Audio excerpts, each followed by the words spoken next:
Chapter 1174. The nether river surged, separating the inside from the outside. When the mech god, who had been fighting until now, raised his face again, the chill in his eyes still chilled the hearts of the rulers. Even if he was already riddled with holes and close to the limit of destruction. But he still stood in front of hell. The shattered armor was like skin, the broken circuits were like muscle, and the exposed joints were like bones that were filled with cracks. At this very moment, the dying giant seemed to be unaffected, facing the wind of destruction and moving forward in a straight line.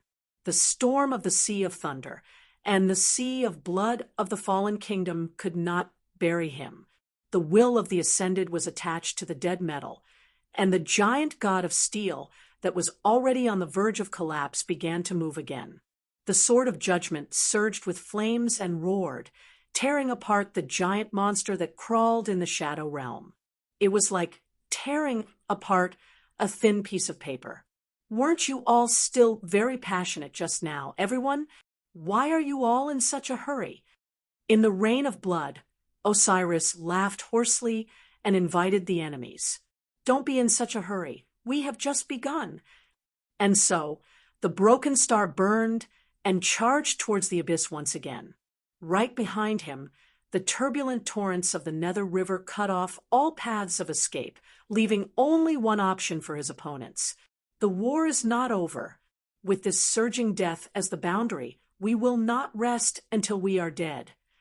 In the nether river, on the world tree hanging high above, Gaia screamed, the dirge rising endlessly, so ear-piercing. It was like a final, dying struggle. At the top of the world tree, the 7 miraculous engravings trembled rapidly, flickered, and could not continue. It was impossible to tell if it was the dirge or the wail of the world tree that was ravaging the eardrums. No one knew if Gaia, who had been severely injured, could be restrained and isolated by these shackles. Asgard, Niflheim, Jotunheim, Muspelheim, using 9 different miraculous engravings, using the 9 different essences of hell to replace the 9 worlds drawn by Northern Europe, using all the divinity in the Pantheon and Vulcan's forging. The world tree was finally forged around the atrium represented by the sword of heaven, and only the part that represented the atrium was the true focus. Every other divine mark existed to suppress the domain of Midgardian. Once upon a time, in order to truly transcend fate, Odin searched the entire realm and mobilized the power of the entire Norse god system to create a miracle that could truly encompass the present realm. He intended to hang on it and sacrifice himself to obtain the essence of the 3 pillars in order to prevent the arrival of the Ragnarok. But after exhausting all his efforts, all he got was nothing. Rome spent a lot of effort to restore it during the bet. Originally, it was just a backup.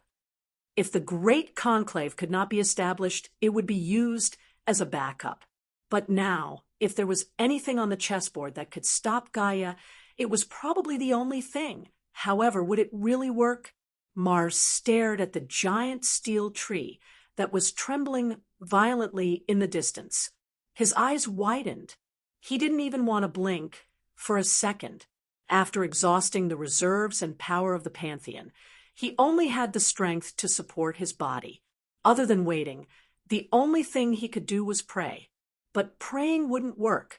The gods were already dead, and even Gaia was standing on the opposite side of the humans, becoming their opponent.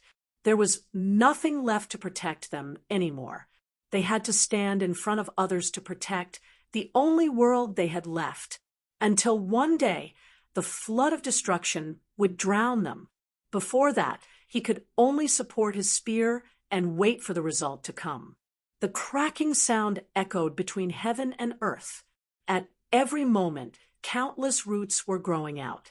However, new cracks would appear on the layer upon layer of seals.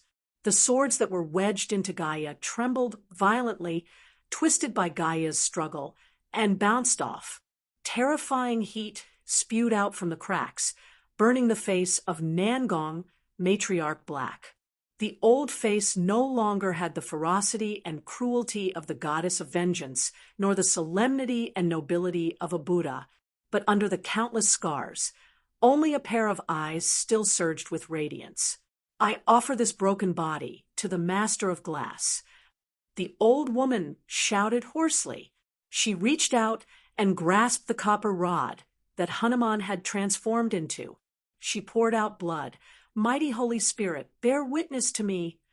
The blood turned into the tip of a spear that she held in her hand. Along with her feet, it pierced into Gaia's chest and took root on the ground.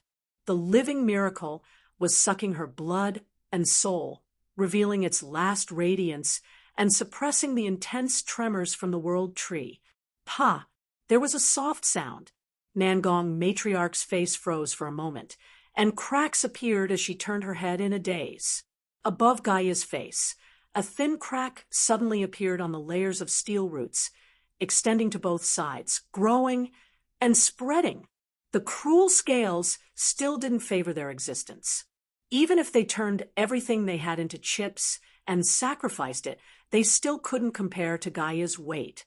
Pa! The cracks grew. The radiance of the thrones descended, and the pairs of eyes on the huge wheels quickly closed. The souls of the living saints rose, pouring all of the accumulated power in the divine coffin, turning into swords of flames that spun in all directions, nailing into the world tree, fusing the miracles into the animated cage, slowing the expansion of the crack for a moment. Following closely behind was the burning skeleton in the solar almanac. A sticky blood-like flame fell from the spinning sun and landed on the world tree. This was the last ray of sunset before destruction in the primeval era, reflected by the first sun. The spreading cracks came to a standstill. However, the ray of sunset that represented the last ray of hope was gradually drying up. Char burned himself, and the last flame jumped with difficulty. Only a candle in the wind was left. This was the final countdown. Huaishur widened his eyes and forgot to breathe, but he suddenly heard a low rumble in the wind, like mountains rolling on the ground amidst the thunder. A figure appeared on the horizon.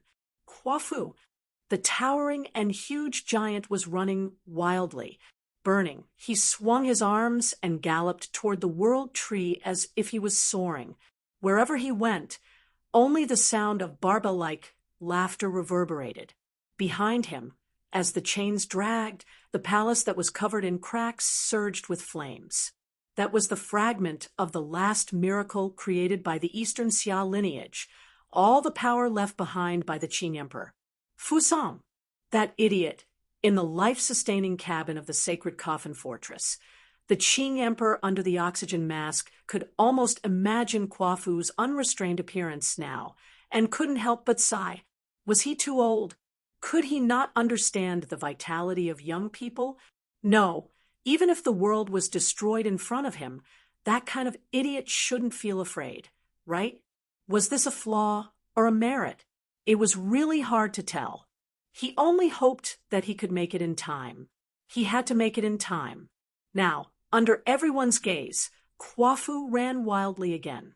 He turned his back on the sun and headed toward the countdown of destruction.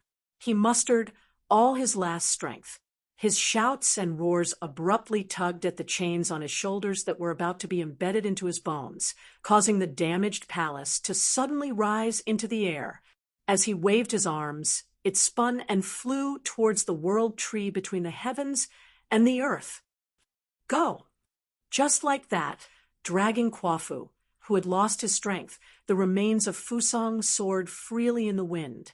Defying thousands of times the gravity, it once again followed the call of Mother Earth and flew toward the world tree. However, before it could enter Gaia's embrace, it had already fallen into the sun wheel of the solar almanac stone. For the dim flame, it was filled with light. The last bit of the candle flame suddenly jumped, colliding and spreading crazily. That brilliant light shrouded the world tree, continuously sprinkling down the light of the setting sun. It merged into the system of the 9 great worlds, sealing and strengthening it. The complicated secret ritual that symbolized the divisions of the 9 great worlds reappeared on the world tree. The song of the bell stopped abruptly. However, a loud sound that was even louder than that rang out from the seal of the world tree. It suddenly burst forth, causing the heaven and earth to shake. It was like a heartbeat.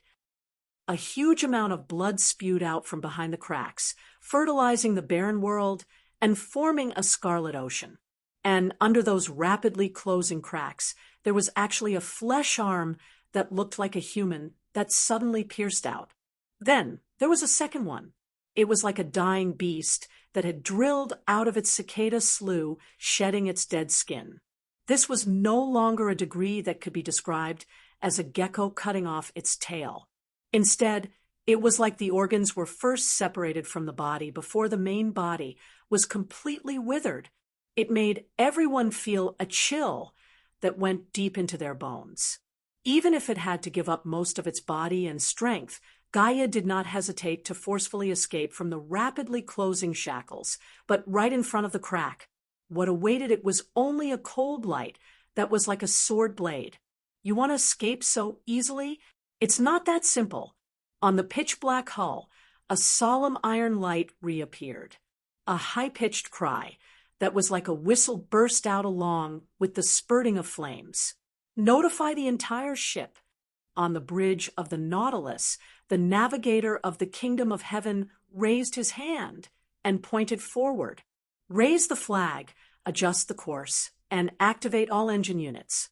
Target, destroy the old Gaia. The heavenly imperial palace rang, and the ultimate trembled. It extracted the endless death and source substance on the battlefield, exhausting its last bit of strength. Amidst the fanatical shouts and cheers of countless heroic souls, the burning emblem from the Republic rose from the hull once again, leading the last brilliance of the stars in the sky. Without the ammunition in the warehouse, without the armor in the heavenly imperial palace, and without the armor that could sweep through hell, it didn't matter. There was still one more weapon that could be used. They were still here. The war wasn't over yet, and the enemy was still right in front of them. Then there was only one choice in front of them. Accelerate.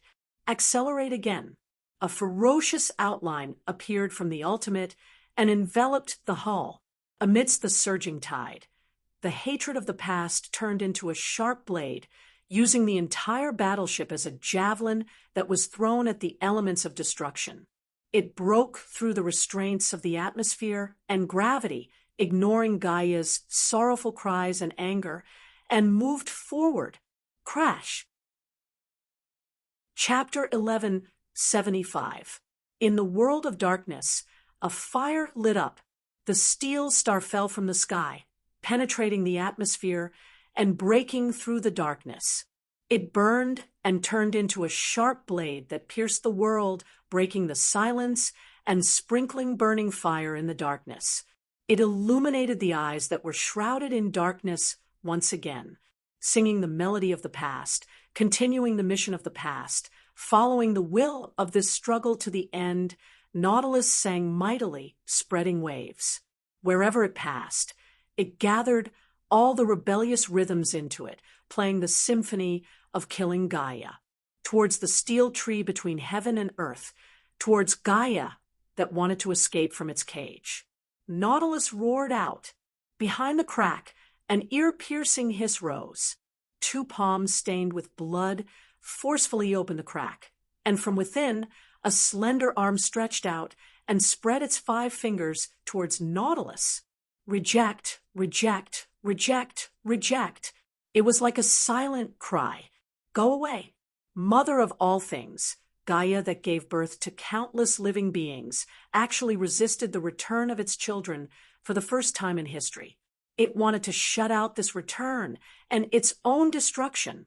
Countless barriers appeared in front of the 5 fingers that spread out, and a complex structure that was thousands of times stronger than the ultimate was created in an instant. Endless water spread out to form a barrier, flames rose, and the high-temperature domain rapidly expanded. Rocks turned into iron walls, and hurricanes forged high walls.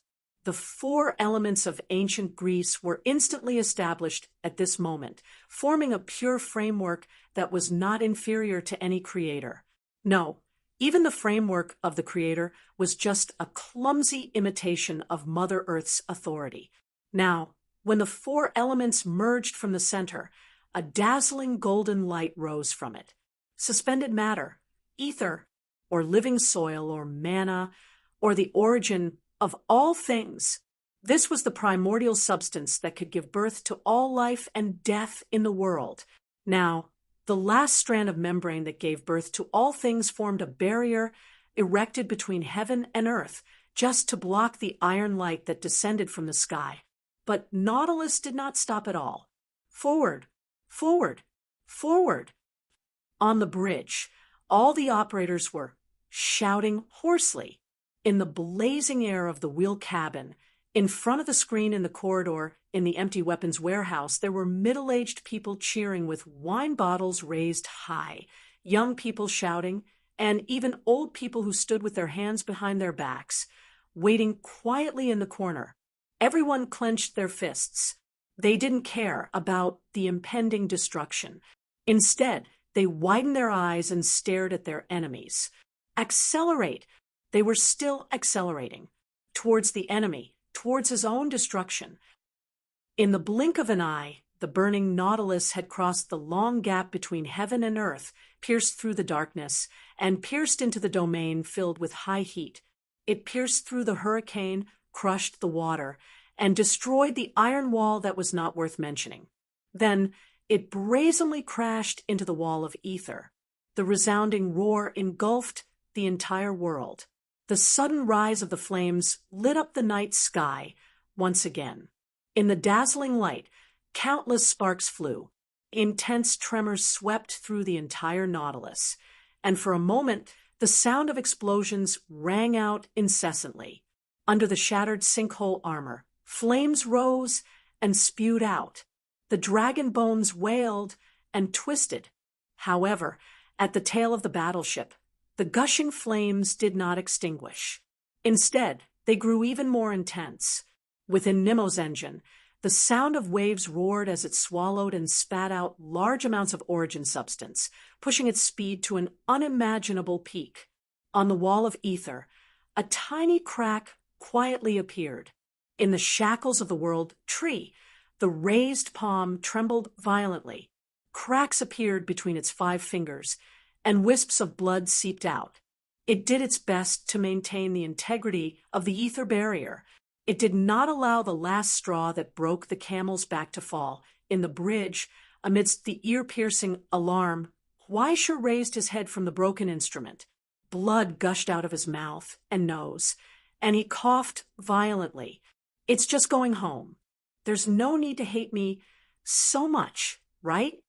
He panted and laughed self-deprecatingly. You won't even let me in? Are all the parents in the world the same? Gaia hissed. It was as if it was angrily rebuking, and there was no longer any pity or gentleness, and Weisher raised his palm again from the wreckage towards the world tree. It was as if he wanted to grab the hand that stretched out from the crack. Don't be angry. Weisher clenched his 5 fingers and told him through the screen, I have a gift for you, he said, including the anger of being abandoned. The phantom of the giant bull emerged from the Nautilus, and the flames of anger reignited. The sadness of being homeless.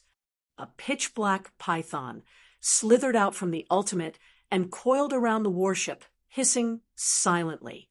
The compassion of putting oneself in the shoes of others.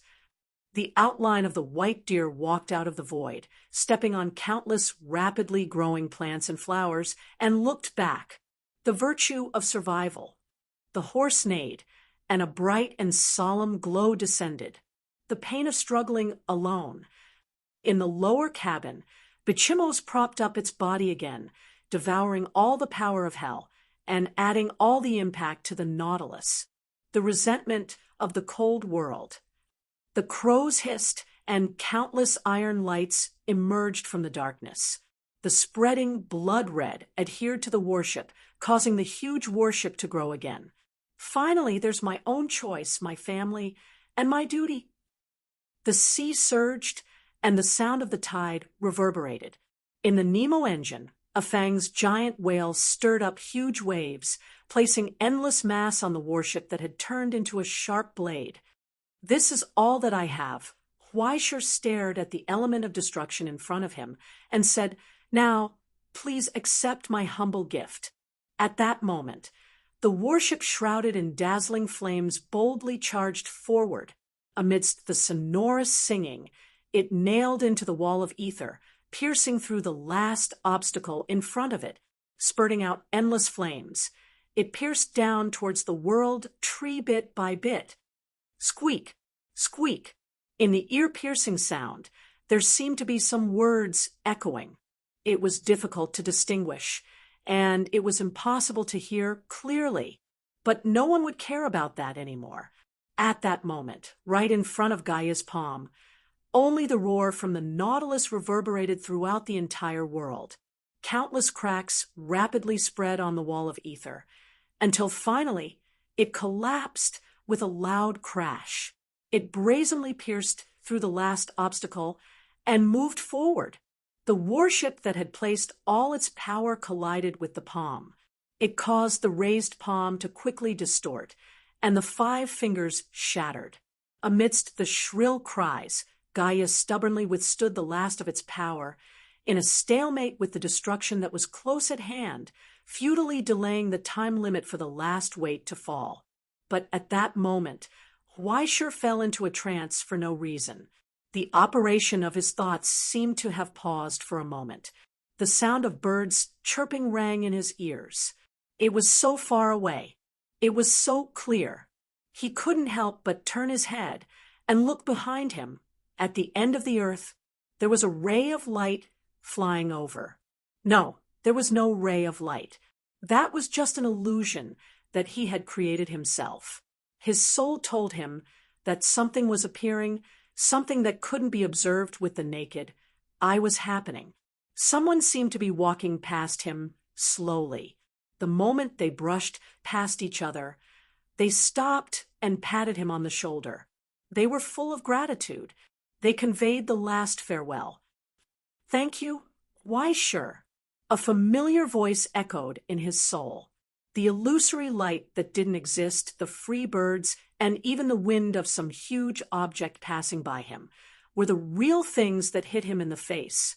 At that moment, he finally caught a glimpse of the fleeting silhouette. The old man with the sword stood straight and walked forward in a dignified manner.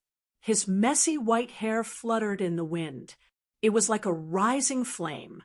Sword Saint, that was Shang Quan. Was he dead, or was he still alive?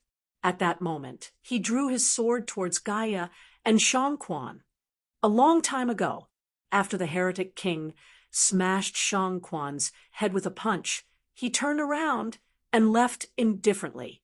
However, after he walked out for a walk, his footsteps inconceivably stopped on the spot. A soft whisper came from the wind. Right below his feet, the sharp blade that had fallen into the earth was trembling and crying out. Blood flowed down from the blade like tears, expressing the remnant hatred that remained. Cracks began to spread out from the edge of the blade. Just like that, it turned into ashes in the wind. However, behind the heretic monarch, in the empty air, there was something that caused even frozen souls to tremble. It was something that even death couldn't destroy. When the cold wind blew from afar, a blurry silhouette appeared like an illusion under the flash of lightning at the end of the night sky. It was fleeting. It was like a human figure standing with his hands tied. It was like a young man, a strong man, or a stooped old man.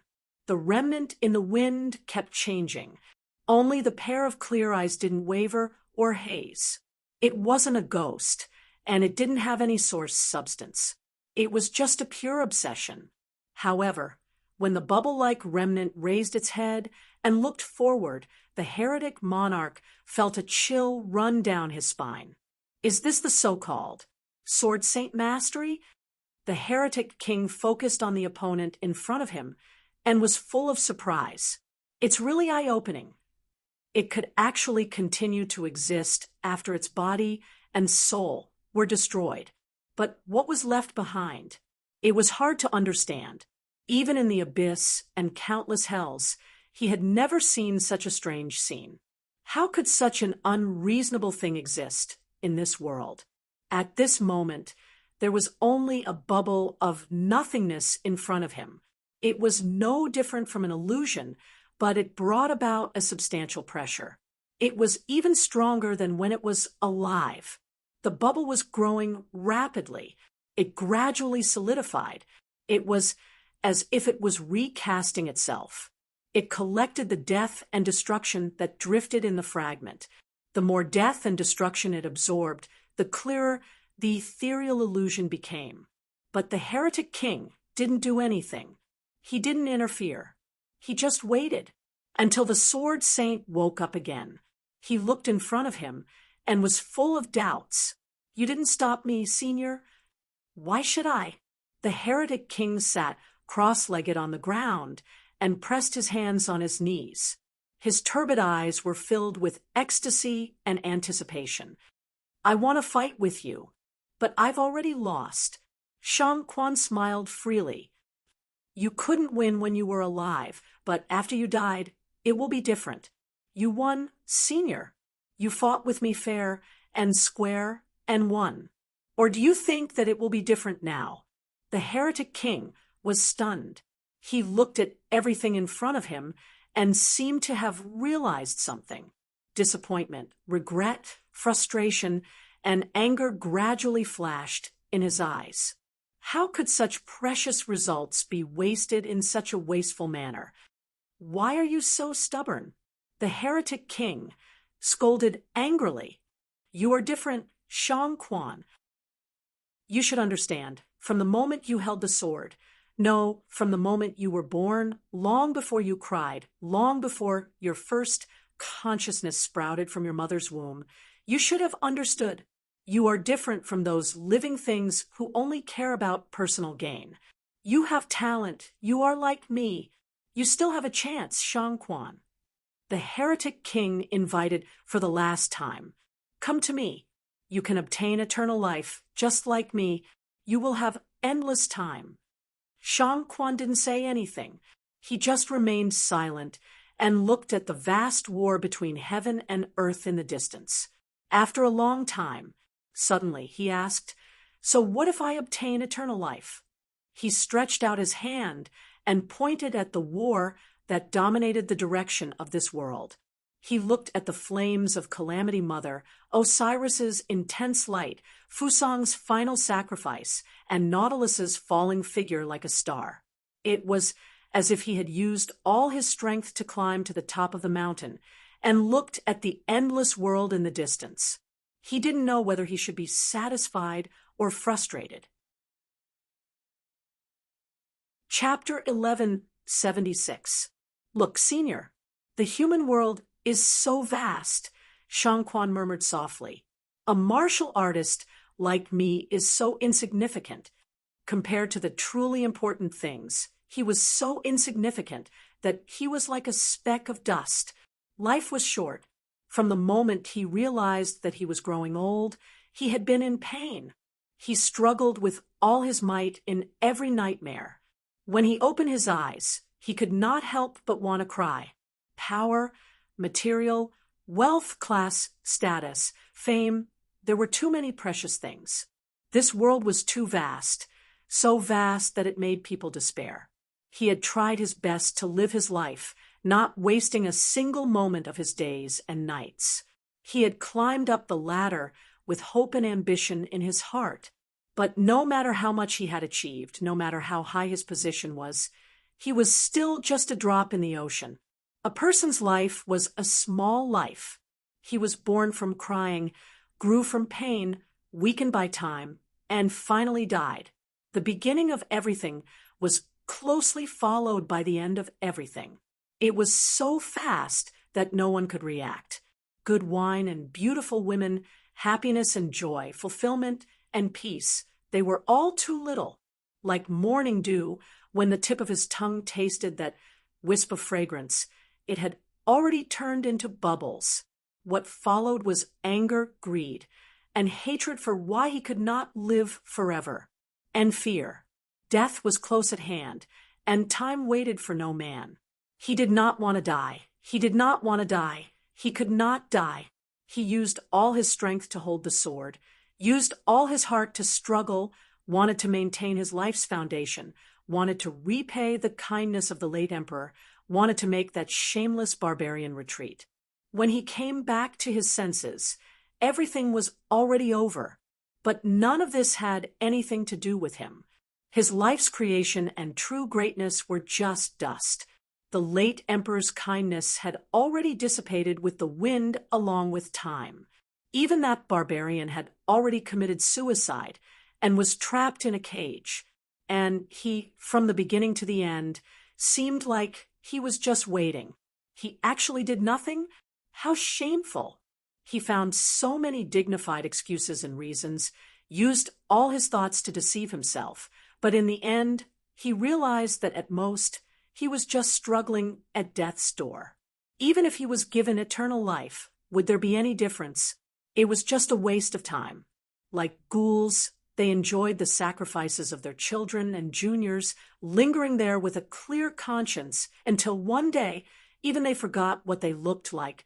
They gradually changed beyond recognition, no longer having any dignity, until it became another monster that was no longer Shangchuan. Why couldn't he face the results that belonged to him in an upright manner? All living things would die. Death was indeed terrifying. Even though he had resisted it with his sword for so many years, when he thought of this broken body returning to the dust in the dead of night, he couldn't help but want to shed a few tears. However, the foundation of everything in the world was death. It was precisely because of the foundation of death that he was able to climb to his current level. The path to the abyss was indeed very long. But no matter how long the search was, for those seeking the Tao, if the height did not rise an inch, then it would only be soaking in the darkness. People didn't come to this world to die, but to do something. Anything was fine as long as it wasn't wasted. Now, it was time for him to welcome the final result. Eternal pursuit of the pinnacle of Sword Tao. That sounds great. Shangchuan shook his head, regretfully. Unfortunately, there's no need at all. The pinnacle of Sword Tao, that kind of thing had long been under his feet. Why waste time? Let's go myself. He smiled and sighed softly. At that moment, a clear chirp sounded from the wind. It made the heretic king subconsciously reach out, wanting to cover the non-existent blade. But the blade didn't come here, but fell on Shangchuan's own body. A clear crack appeared on the illusion. It made the illusion quickly blurred, and together with the last obsession, it was destroyed. At that moment, not only here, but also outside the chessboard. In Nakajima's hand, the cards quickly shattered and disappeared. Shangchuan's lifetime of glory, the pinnacle witnessed by all things in the world, all records of things about him, including the copies, all turned into ashes, drifting away. Not only here, but also in the present and the border, Netherworld, Yoshitaka, Ingzhou, and even Rome, Domxia, Egypt.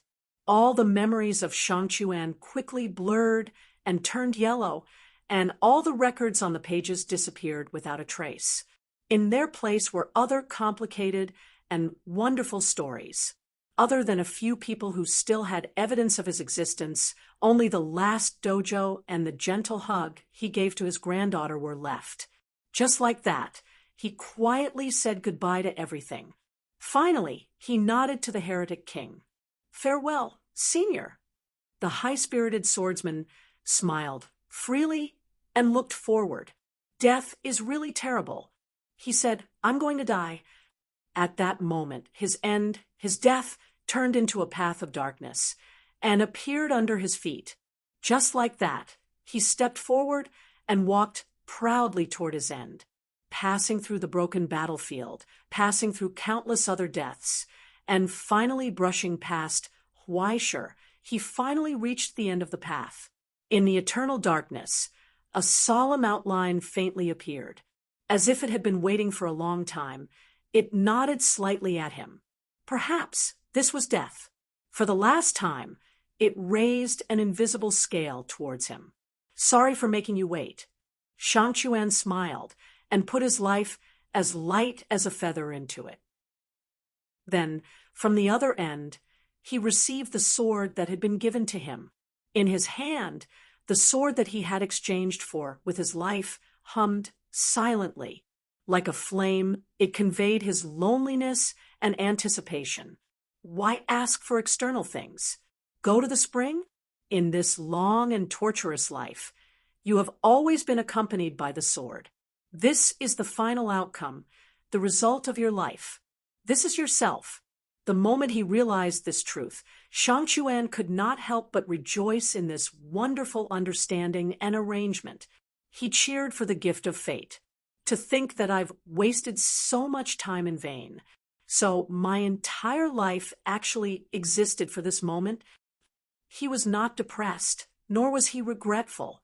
Instead, he was full of gratitude and gave his final thanks to everything. Good, very good. No, it was perfect. For a martial artist like him, there was no better arrangement than this.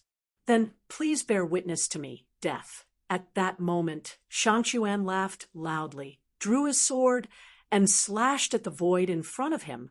The world in front of him. My life has been entrusted to this sword. There was no wind, no cold light. There was nothing.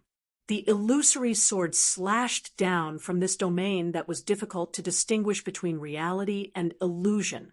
There was nothing fancy about it, just like an ordinary battle between Jigu and Su Zhan. There was not even any mystery on it. It was just an ordinary Tang Zhu. Just like that, he sheathed his sword. He closed his eyes, focused, and listened.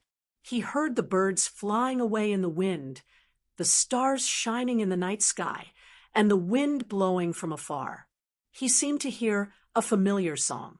The light footsteps that echoed in the alley, the rain falling from the eaves, the moss at the corner of the stone Buddha's eyes, the dust-covered temple, the spacious and clean dojo, the uniform shouts, the boiling echo in the cauldron, the steam rising from the teacup, and the pleasant low hum when the sword was sheathed.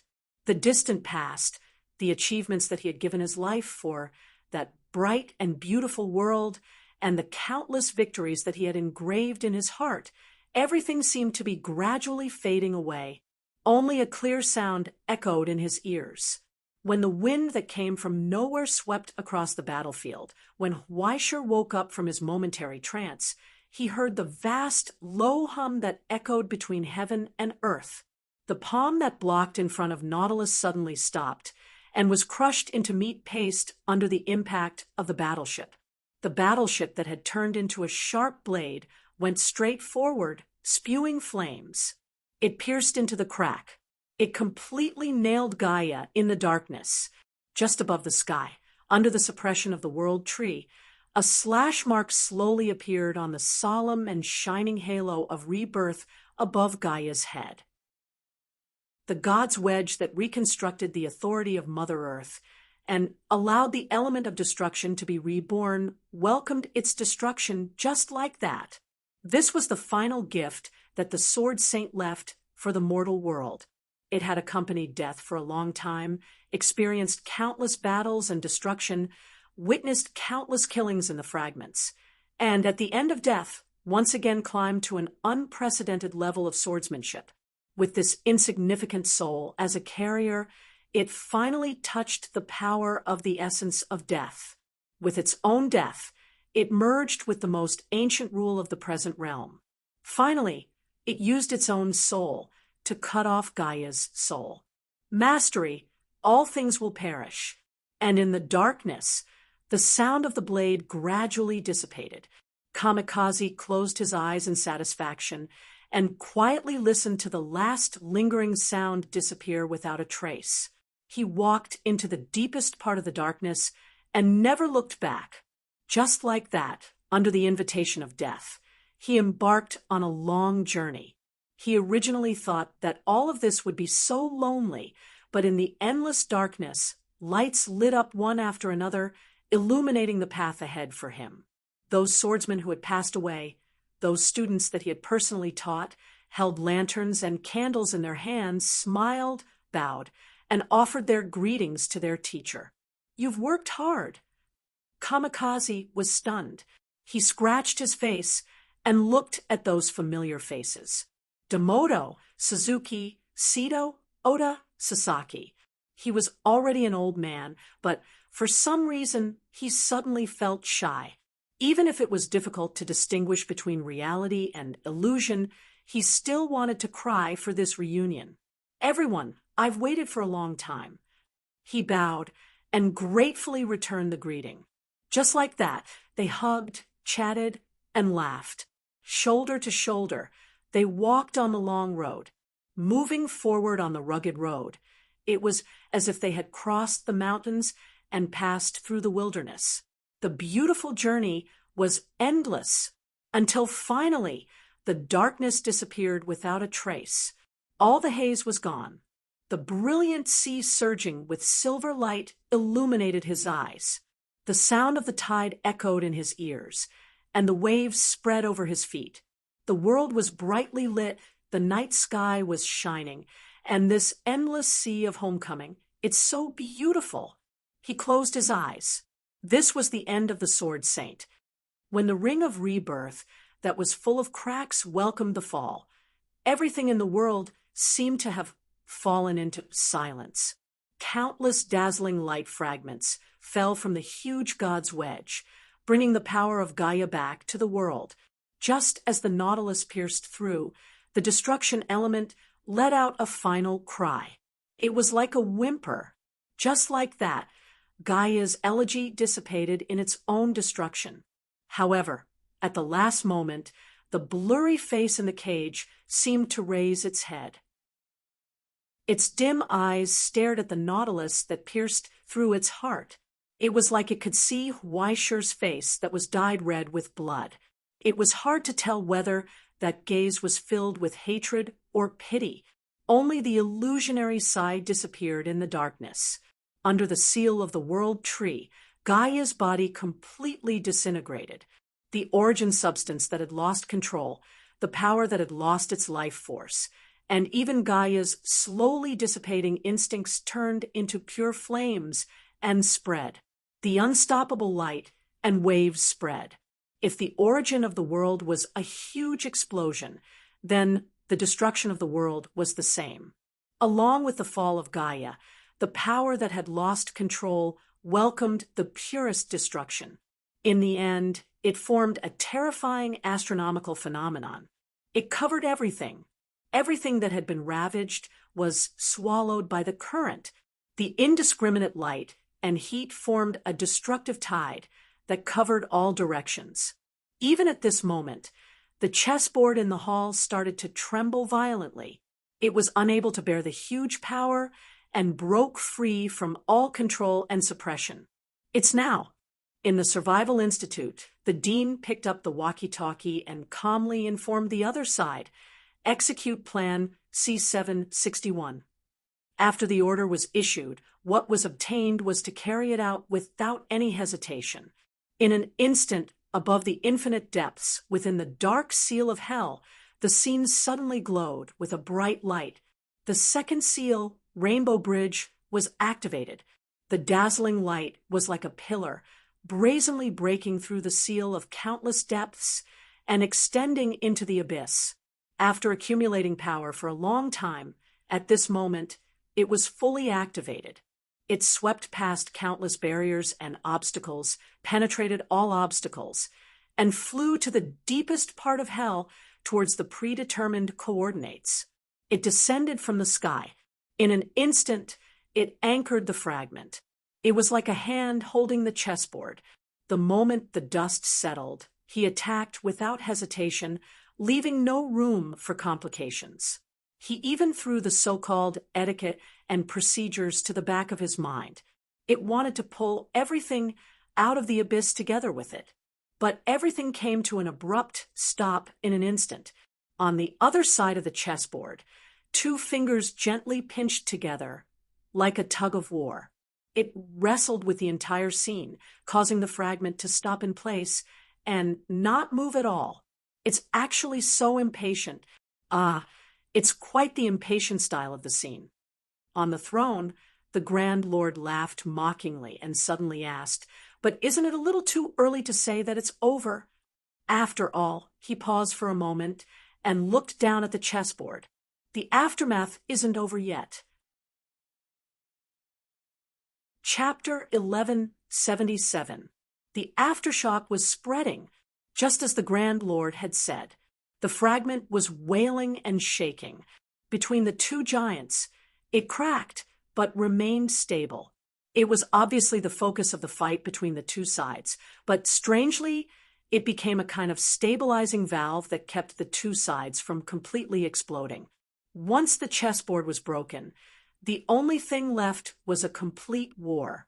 Neither the continuation court nor the Grand Monarch wished for this gamble to end in such a hasty manner. But in the fragment, the flame was swaying. The tide of destruction was still spreading. It engulfed everything. The wilderness, the earth, the ocean, the hills, the crypt, from the sky to the underworld. The wailing of the fall spread far and wide. Whether it was hell or the present realm, they were all shrouded in the same destruction. In front of the remaining Russian Federation, countless barriers were destroyed under the impact of the torrent. The walls cracked, but a new iron wall opened again in front of the Knights Templar. In the turbulent torrent, the huge fortress was like a small boat in the storm. In the violent turbulence, everyone lay on the ground, trembling, and stared at the barrier that was constantly cracking. Further away, there were the sentry posts that were gradually extinguished like candles in the wind, and the temples and buildings that were swept into the torrent and completely turned into ashes. More of everything was dying. For a moment, Huaisher felt that he was really going to die this time. But the flame of destruction did not engulf him in an instant. In that fleeting instant, he only had enough time to see a figure blocking in front of him. The old woman spread out her 10 arms, gradually peeling off in the fierce wind and flames. But when she finally looked back, there was a proud and gratified smile on her bare white face. There was no more seriousness and coldness. She was like a gentle grandmother. Finally, she said goodbye to him, silently. In this short moment, the wheel of God fell from the sky and sped against the torrent. Regardless of the rapid withering and burning of the wings, it wrapped Quafu and Huaisher together. Then, the rapidly expanding light engulfed everything. In the terrible impact of the spinning world, Huaisher lost consciousness. At the last moment, he just subconsciously reached out and wanted to stop something. But nothing could stop him. Amidst the violent impact, the light and darkness completely swallowed him up. He felt as if he had fainted, but he was not blessed by the dream. Among the countless scattered thoughts, there was only the burning pain and torment. After a long time, he felt someone shaking his body with all their might. They were shouting his name. But other than that, he couldn't feel anything else. When he opened his eyes with difficulty, he saw Quafu's charred, smiling face. Quafu was so happy that he looked like a flower that was about to bloom. "Hey, Huaisher, hey," he shouted. "Can you hear me?" Huaisher coughed violently. As he swayed, he was about to vomit blood. "I'm not dead yet, but if you don't let go, I'll die soon. And you're ugly. You're still talking about me. Aren't you the same?" He glanced at Huaisher, who seemed to have crawled out of a fire scene. He picked him up from the hot gravel again and carried him on his back. For fear that he would fall asleep again, he muttered, "Let's not laugh at each other. When I was young, I was at least an idol in the Donsha pedigree, wasn't I? It's just that people's aesthetic standards changed too quickly later. There were more people who liked boyfriends than people like me who were tough guys. Where's your mother?" Huaishur asked in a hoarse voice. Quafu was silent for a moment. He carried him on his back and staggered forward. "She passed away." Huaishur still wanted to say something, but he couldn't speak. He only heard a sudden roar behind him. Between the sky that had been burnt to a pale white and the earth that had been burnt to a pitch black, a strange figure appeared in the gradually dissipating smoke and storm. In the roar that sounded like the collapse of a mountain, it was moving slowly, dripping stinky pus and decaying body fluids. It wore a white bone crown on its head, and flesh and blood surrounded its body like a skirt. The wheel of God and the solar ephemeris kept flashing, but they couldn't stop it from moving forward. Only when the thunder spear of the Pantheon fell could it leave a penetrating burn mark on its decaying body. It was obviously full of holes, but it didn't care. More decaying tissues were rapidly regenerating, dragging behind it. In the strange bloody air, large groups of vesicles were formed on the ground. A foul smell drifted in the ash-filled wind. The familiar breath almost suffocated Huaishur again. "What is that?" "Gaia." As early as the moment after the aftermath dissipated, when the strange monster crawled out of the lava and fire, Jaeger couldn't help but cry out.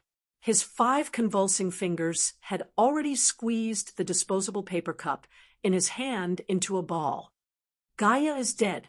The dean looked coldly at one of the many evil consequences that would appear in the many plans, his electronic voice flat. After gathering the power of various major lineages and using up most of the resources, Shangchuan destroyed the Ring of Rebirth with the supreme of all things end, and finally completely erased that vague consciousness. As the elemental of destruction, Gaia had already been buried in the world tree. The destruction that you see is the ripples that were created when she died, and the one in front of you is just a stitched monster. The dean paused for a moment, his electronic voice showing undisguised disgust. Was that a resistance against the abyss or dissatisfaction with such a crude processing method? Unable to tell, Jaeger did not intend to guess the values of the Continuation Academy. They might not have such meaningless things in the first place. Don't worry, it has already lost the elemental of destruction. The instinct that was awakened by the Ring of Rebirth has completely disappeared. Now, what is left is only the remains tainted by the abyss. From the beginning, the Golden Dawn had never thought that they could rely on Gaia to be successful. As the elemental of destruction born in the present realm, they knew too well the style and fighting spirit of their former companions and colleagues.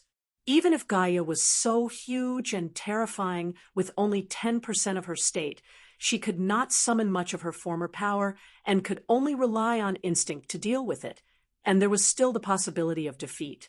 So why not put more effort into after Gaia's death? Towards the embryo that belonged to the world, inject the primordial breath of chaos, implant the blood of the shadow realm, and finally fill the spirit of greed of paradise. If Bushuan was still alive, he could even be given fallen wisdom. Inject the essence of hell into that shell, and when Gaia falls, the one born from it would be the ruler of the abyss, give birth to all kinds of evil, and turn the shard into a complete hell. In the end, the flesh and blood that grew would fill everything, devour everything, and open up its own kingdom of hell in the abyss. So Jaeger asked with a sliver of hope, "What will happen next?" "Something that has always happened, Mr. Jaeger, will happen," the dean replied. "We have already made plans for the 6 worst-case scenarios, including the resurrection of the old Gaia. But the Continuation Academy is not omnipotent, and we don't have the ability to create miracles out of thin air." The dean paused for a moment, as if he was recalling.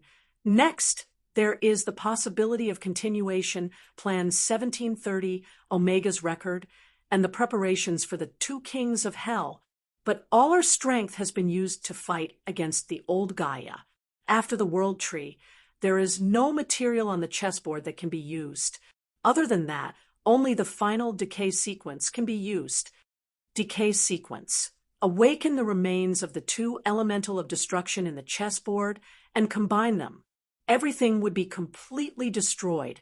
Jaeger held the crumpled paper cup in his hand and did not speak. He just looked at the scene on the screen in silence. After a long time, he sighed. "At least we still have time, don't we?" Time? The dean did not speak again, only remaining silent. Perhaps time was not on their side. Miracles don't last long, and those wonderful times are over. Next, before the countdown of the decay sequence ended, all they could do was wait. When the torrent of destruction swept over, the abyssal tide came back. On the dry and desolate borderland, only the last lonely beacon stood in the wind, trembling in the turbulence and on the verge of collapse. From the zombies of Gaia, countless large groups were rapidly hatching like spores. Just like germs growing in a rotten hotbed, they absorbed the pure vitality eroded by the abyss and crawled out endlessly from the crimson vesicles. The wet bodies quickly hardened in the scorching hot air and became colorful, like birds, like beasts, like the strange result of all living things in the world. They hissed, hungrily and endlessly attacked the last fortress of the Russian Federation's defense line. The black tide drowned the formation of the Templar Knights. There were more ascendants, and legions hurriedly retreating along the road, shrinking their defense toward the inner domain that had not been eroded by the abyss. But there were more abyssal projections sprouted and spread under the sowing of the rotten zombies, planting the shadow of destruction and the fruit of destruction. Looking down from the sky, one could see the rapidly shrinking light, the collapsing defense line, and the last glimmer of light guarding outside. Endless anger, endless thunder. In the gloomy clouds, tens of thousands of pure lightning bolts descended from the sky like plows, sweeping through the solidified monsters. Countless stinky slurry and charcoal flew up, but there were more. Huge shadows slowly rose from the end of the horizon, until the thunder also felt tired. It gradually dimmed. In the tired cry of the Kuanping, Yun Zhongjuan's figure fell from the storm, staggered back, and sat on the ground. He no longer had the strength to spread destruction. He had reached his limit. This time, he could not hold on anymore. "What's wrong? Didn't you just look like you don't want others to interrupt when I'm doing something?" In the frame, Sharma glanced at his sorry appearance and said bluntly, "It seems that I've won this time." "Yes." Ing Fangzhou thought for a moment, nodded, and said seriously, "Thank you." "Ha, this is really unlike you," Sharma instinctively sneered. He turned around and was about to mock him when he saw his eyes. The tired Yun Zhongjuan was also looking at him. He was so serious. It made him stunned on the spot. Just like that, Ing Fangzhou used the last of his strength to pick up the spear of hatred and handed it over. "I'll leave the rest to you." TSK, Sharma's expression gradually darkened. He impatiently snatched it away. "What else can I do? Will I lose just because there's one less guy who's holding me back?" Ing Fangzhou seemed to be smiling. There was no more sound of breathing in the wind. The dark clouds in the sky gradually dissipated, but for some reason, rain fell on the back of Sharma's hand, down the spear, and onto the cracked ground. Another drop. It gradually covered everything until he could no longer see the world in front of him clearly. Why did it not make him feel good until the end? Was it so difficult to take a step back earlier? Sharma wanted to roar and question him, but he could no longer get an answer. There was only silence. Under the dim sky, outside the framework, the hissing noises gradually approached along with the tide of hell. However, the air seemed to still reverberate with cold sneers, as if it was the final taunt left for hell, even though his broken body had dissipated in the wind, never to be seen again, and the dazzling lightning rose again in the hatred of all things. The soul of Kuan Peng rose from the water of hatred and surrounded the Creator, obediently carrying out the Master's last order. Just before the army of hell, the last guardian raised the spear in his hand. "It's not over yet, is it?" Sharma closed his eyes and whispered softly, "It's still early to rest. Let's do it again." Thus, a familiar laughter rang in his ears once again. In the deepest part of the darkness, wind and thunder raged. Lightning rose again. In the dry sea of blood, the burning Mecha roared. The broken blade of Horus slashed down, causing the huge blood snake to spasm and hiss. Countless corpses piled up into a mountain and turned into ashes in the flames. The huge snake head had already separated from the body and landed on the ground. Then, the ruler's head was pierced by the shepherd's staff and nailed into the ground. With a loud bang, the armor trampled on the annoying and venomous face and completely crushed it. In the end, Osiris's pilot wiped the sweat on his face and sighed. "I feel like she's a very vengeful person. It's over. She seems to have remembered me. Are you afraid?" Beelzebub asked. You're right." Orton beamed. "At most, we'll kill her again." Following the conversation between the two of them, the storm roared and slashed down like a pitch-black whip. Countless monsters roared and surged, closing in once again. Beelzebub suddenly said, "Ingfangzhou's identification signal has disappeared." "It's the same as last time." Orton was silent for a moment. Then he smiled helplessly. "Impatient people always leave first. We didn't even have time to say goodbye." Beelzebub sighed. "Maybe we'll be the same."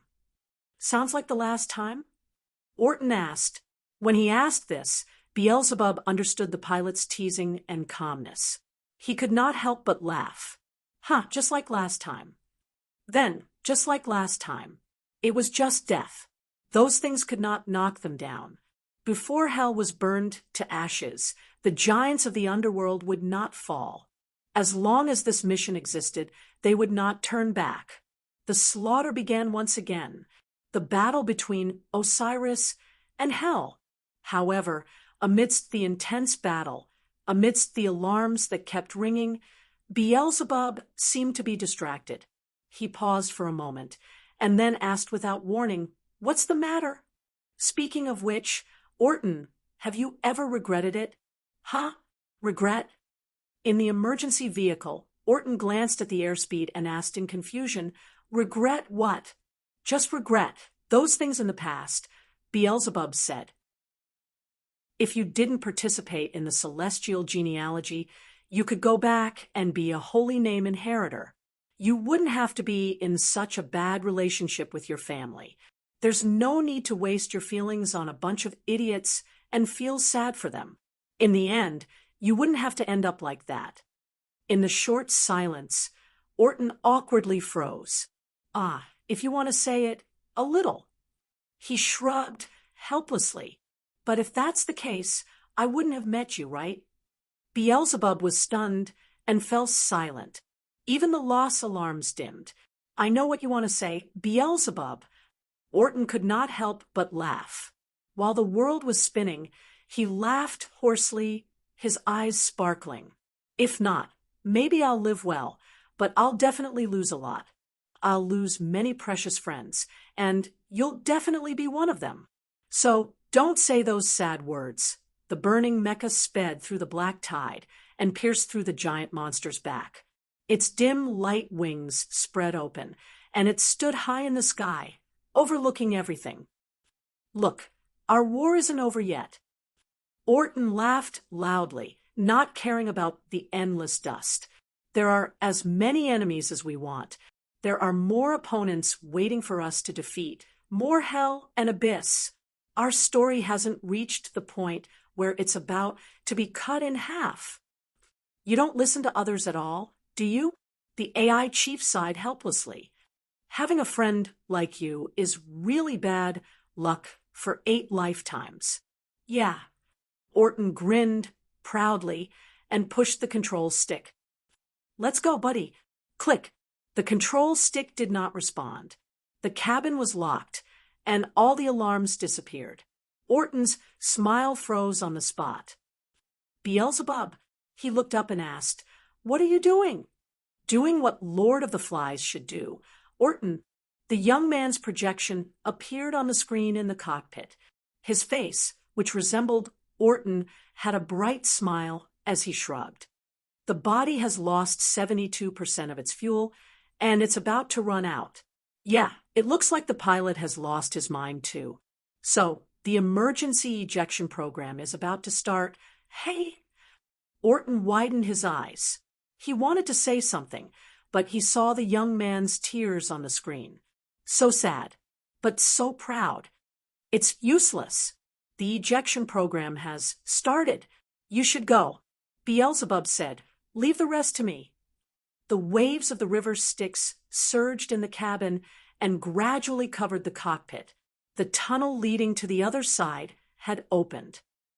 Even if you and I are just illusions now, when I think about how I can also die to protect you in a certain story, I feel happy and happy from the bottom of my heart. The pain of parting with friends, the joy of reuniting with friends, and everything in this world. These feelings are all given to me by you. Thank you, Orton. This time, it's your turn to send me off. On the screen, the young man smiled at his best friend and said goodbye. "Goodbye, my friend." Beelzebub raised his palm and pushed it out slightly. The illusory light activated the last module inside the armor, causing the capsule in the cockpit to open abruptly. Rapidly solidifying foam filled every gap and covered the face.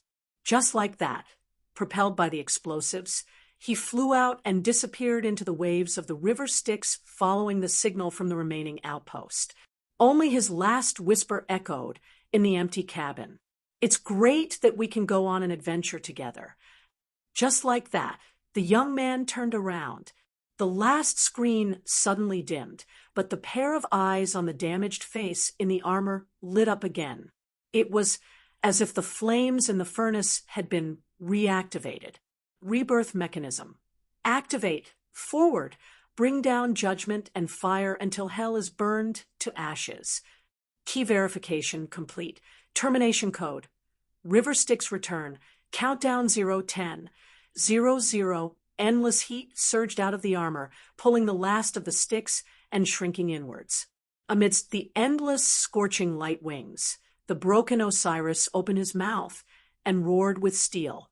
From this most thorough burning, the crown of crimson and white rose from his head again. After returning from death 3 times, the furious Osiris, the ruler of the underworld, reappeared here, tearing through the storm and trampling on the ground. The flames rose from the ground like a ring and spread, enveloping the endless tide of decay. And the furious giant god descended from the sky. "Before the ball ends, let me teach you." The god of steel, who no longer had any weaknesses, grinned hideously. He reached out and pinched the hunter angel hidden in the army. "What is destruction?"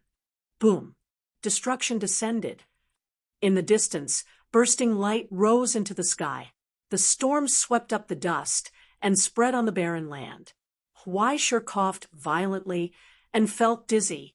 Then, he heard a roar coming from the distance. After the Russian Federation's defense line collapsed, the endless darkness poured into this world like a dam bursting. It raged and swept. On the ridge, Quafu's footsteps paused for a moment, and he sighed tiredly. "We can't go any further." He said, "The defense line is shrinking. I'm afraid we won't be able to get there in time." There was no way out. He found a stone and put down Huaishur on his shoulder. He also found a place to sit cross-legged. The two looked at each other's sorry state. They couldn't help but laugh while coughing. But soon, even their hoarse laughter was drowned out. At the end of the black tide under the ridge, a loud noise burst out. The rotting Gaia charged forward, stirring up the tides and waves of the abyss. It did not even care about the two tiny ants not far away. Instinctively, it followed the thirst and attraction that came from its soul and pounced towards the flames of the present realm. It's ridiculous to say that it's my mother. Kwafu gasped and looked up at the approaching figure. My mother isn't this big. My mother isn't. Metaphor, do you understand? Huaishur sighed helplessly. Can you still walk? It's not too late to abandon me. Forget it, I don't want to walk. Kwafu leaned on the stone, coughing and complaining. When I came, the old man told me that this trip is also a gamble for Dongsha, but for me, it's a rare opportunity. Unfortunately, he always spoke in a secretive manner and never spoke clearly. I'm about to die, but I still don't understand where the opportunity is. Maybe the old man was bluffing me from the beginning. Yeah, maybe, if possible, Huaishur would raise his hands in agreement. The older the guy, the better he is at lying. Yeah, if I had known, I would have gone to the Social Security Bureau after graduating from Jisha University. He sighed with resentment. The benefits are high, the treatment is good, and there's little overtime. It's said that the daughter of the class monitor who used to take care of me at the border has already gone to the Survival Institute to study, and I still haven't had a girlfriend for so many years. It's normal. It's the same for me. Huaishur wanted to comfort him, but he glared at him. Shut up. I really regret it. Kwafu lowered his head and sighed tiredly. If only I were stronger, I wouldn't have died. Even now, I wouldn't be so powerless. You've tried your best, haven't you?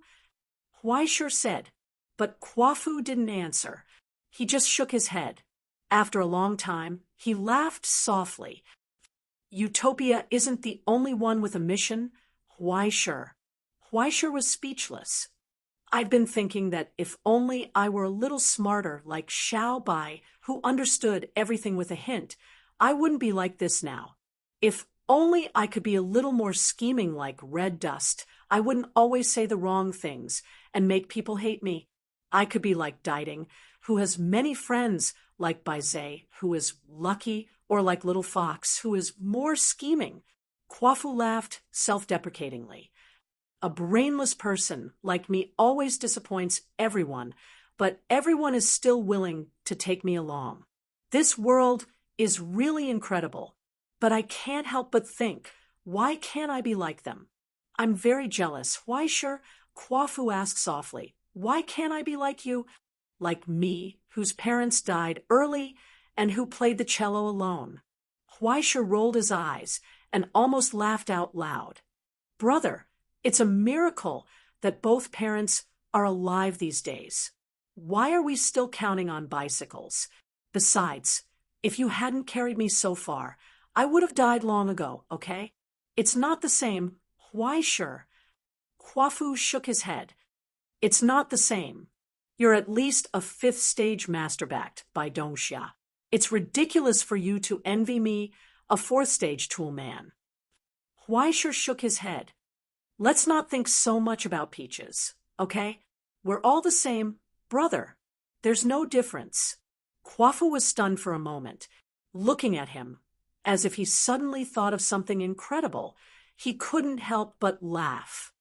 Hee hee hee hee hee, ha ha ha. The guy laughed out loud. He laughed so hard that tears almost came out. He couldn't stop at all.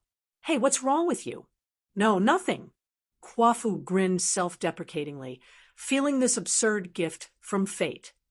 I just realized that I've been complaining and envying so much because I've been thinking about peaches. But I didn't find. He reached out his hand from his pocket, spread his 5 fingers, and sighed with satisfaction. What I want has always been in my pocket, hasn't it? In the palm of his hand, a shriveled fruit was rolling slightly. The wrinkled skin looked extremely shabby, as if it was malnourished, but now it was absorbing Kwafu's blood, and the wailing echoing in the wind and the call from the world. It began to grow gradually like an illusion. Gradually, it became plump and full of vitality. This was the fruit borne by Kwafu as the seed of Fusang. It was the crystallization of his soul, his consciousness, and his lifelong desire. A peach? Is this also your arrangement, old man? Kwafu whispered softly. You beat around the bush to this extent. I'm impressed. He clenched the fruit in his hand and tried his best to prop up his body. He looked up at the rotten Gaia that was leading the black tide trudging in the distance. Finally, he took a step forward. No more hesitation. Where are you going? Huaishir was stunned. Of course, I'm going to turn the tide. The embarrassed man turned around and smiled at him proudly. I've said it before. My tough guy's style used to be popular before.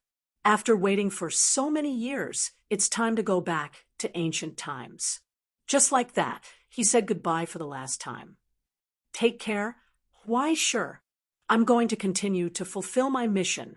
Just like that, he turned around without hesitation and walked towards the surging tide of hell in the distance.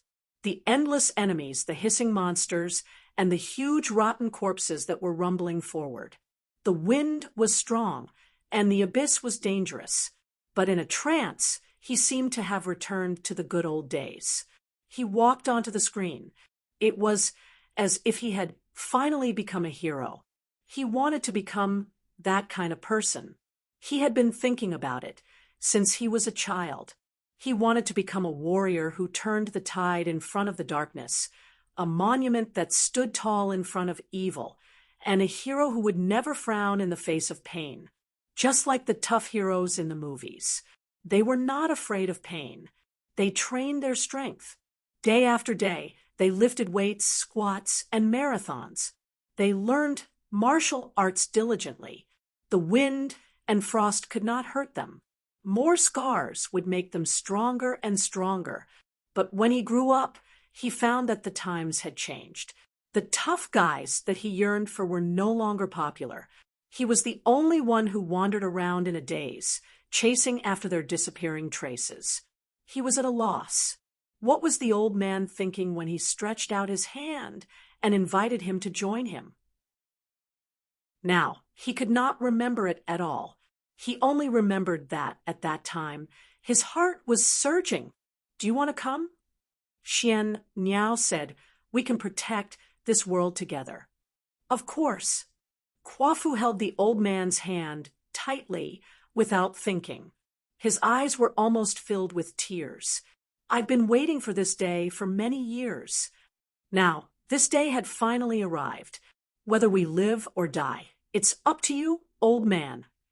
In front of the galloping tide, the lonely defender held the fruit in his hand tightly. I believe in you. I've been waiting for so many years. Today, I'm going to act cool for sure. He opened his mouth and swallowed the bitter fruit of his life. Amidst the spreading pain, he roared silently towards hell. Terrifying flames spewed out from his mouth and nose, easily tearing apart the undercurrent. It was as if endless power suddenly erupted from his body and expanded rapidly. It burned everything to ashes, including himself. Wait, it seems there. He widened his eyes. Something's wrong. Boom. Before the darkness, a towering pillar of fire rose from the ground.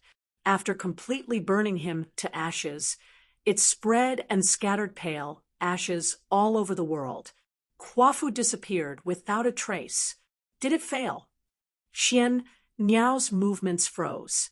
He froze on the spot and stared at the projection in front of him. He almost forgot to breathe. Just then, a sorrowful bell chime rang out from the dark underground palace. The silent painting scroll suddenly flipped. A large brush appeared out of thin air like a beam. It swept past countless records and landed at the top of the scroll, completely erasing Quafu's name at the front.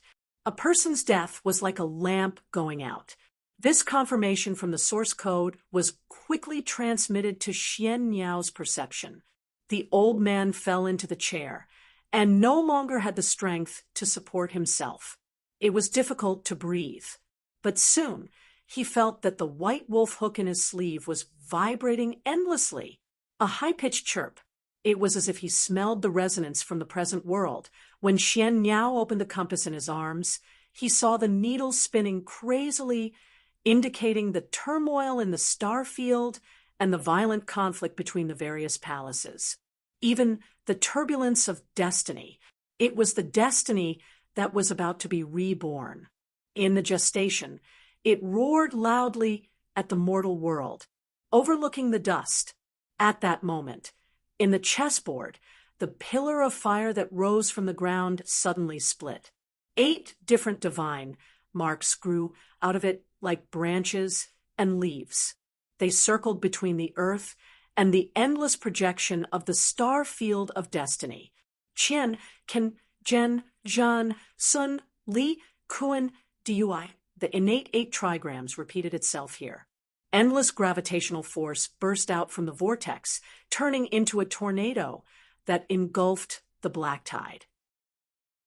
Large groups, armies, monsters, rivers of blood, and all the insignificant enemies were sucked into the furnace of purgatory like dust. They turned into dust. Only a crimson outline slowly emerged from the furnace like purgatory. Bones, internal organs, muscles, skin, it was as if it was reforged from gold and iron. It had also forged itself into a weapon that could destroy everything. Come. At that moment, Quafu raised his eyes and called out to the mortal world. Heaven and earth shook violently, and everything was in turmoil. Come. He shouted again. The mountains shifted, and the 7 seas surged. Come.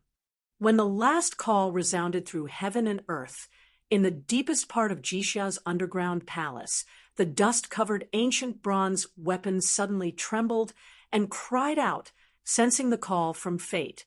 It suddenly cracked and turned into dust all over the ground. But in the raging fire and storm that occupied the axis of heaven and earth, tens of thousands of cold lights suddenly extended and condensed in Quafu's open hands. At that moment, a majestic armor appeared out of thin air. In the vast and mighty sound of all things in the world, like a song, the fiery red plume rose from the crown. The flowing fire-golden eyes looked down on all things. When the large brush on the painting's scroll fell again, a brand new name appeared behind the name of Xian Niao. Just its existence shook the sacred marks of the entire Eastern Xia genealogy. Just the writing made all the ascendants feel its brilliant majesty. This was an honorific title that could not be passed down unless one gambled his life. Unless the world collapsed and the mountains were overturned, the destiny that could never be condensed. What was needed was the full support of the Eastern Xia genealogy, the determination of millions of people to go forward, the preparation to sacrifice everything, and even their souls. What was needed was this, the desire to become a hero. When the world was on the verge of collapse, when all things were calling for salvation, when evil spirits occupied the mortal world, when the heretics usurped the orthodoxy, this force would respond to the summons and set everything right. The crown of destiny of Eastern Xia for 5,000 years. The well-deserved number 1 hero. The crown won, great sage equaling heaven. Chapter 1178. The torrent rolled back. Now, the hero in the fire raised his head and stretched out his hand toward the black tide that covered the world in the distance. In an instant, the pillar of fire between heaven and earth dissipated. The mighty flames followed his will and turned into a torrential rain that fell, igniting everything again. In his hand, The ordinary-looking copper rod began to extend endlessly. It went straight toward the rotten ruler and the broken body of Gaia that was rumbling toward him. It struck down, but as the flames spread, countless copper rust peeled off, revealing dragon-like words, sea-calming divine precious iron. A terrifying power that was enough to nail the entire ocean erupted here. The ruler roared. His head and even his body were completely destroyed by this rod. For the first time since she was born from the rotten corpse, she actually stopped in her tracks, right in front of this mighty power that was comparable to a god. "Come, Auntie." The great sage, who had turned into a giant, held her arm tightly. His face in the flames seemed to be smiling sinisterly. "Don't worry, let's have a good chat." Then a headbutt, boom. Boundless destructive power burst forth from the impact, rapidly spreading towards the darkness. The countless monsters couldn't even touch him. They couldn't even leave a scratch on his armor. When the undefeated hero stood in front of the present realm, he blocked the entire hell with his own strength. The divine mark of the pantheon descended once again, together with the burning solar ephemeris and the broken wheel of God. They bloomed with intense light and scattered the flames of destruction and counterattack. Under the continuous counterattacks, the crumbling front line actually stabilized once again. Such a genius in a desperate situation. What a surprise. The great sage praised and shook his head slightly as if he was pitying him. Unfortunately, it's too late. It was already too late to destroy now, because on the chessboard, the pitch-black color had already begun to spread. It was like mold after the rain, overlapping one another. The aberration from the abyss had already descended into the dead world, deep into the bones. When the ruler screamed again, pitch-black smoke rose from the rotten body, enveloping everything. It took root under the ground and above the sky, enveloping everything. It gradually covered the light of the battle and covered everything. More abyssal tide was spreading out from the rotting body endlessly. She was slowly splitting apart, dissolve. Mother of Astrasker, how annoying! The great sage roared, and flames surged out from his golden eye, slicing through the rotting ruler's body. Next, the godly sea-steadying needle slashed down, completely destroying the wriggling head. It was a pity that not only were there whales, but there was also hell's precipitation that was gushing out. Blindly enduring the siege from the present realm, the stitched monster did not resist at all except for the innate infection. It only continued to mutate and be reborn, spreading its own abyss blood to the entire world. Then, the depth of the entire fragment was pulled towards hell. Hellish precipitation, febrile winds, nameless flames. Strange scenes from countless depths emerged from the ground. Amidst this horrifying scene that was rapidly turning into hell, only the jesters were laughing in the wind, exclaiming in delight, and presenting the piper's gift. "Thou shalt give birth to all things, and thou shalt give birth to many things. The birds in the sky, the fish in the sea, and the beasts that run about shall all be under thy rule. From now on, thou shalt be the mother of primal chaos." Now hell had descended. Even if there were still flames of resistance, darkness had completely engulfed the entire world. In the dead silent palace, only regretful sighs were left. It came from the throne. "It looks like the bet is about to end, my friend." The great lord sighed softly. "It was really an exciting battle. You have used all your means.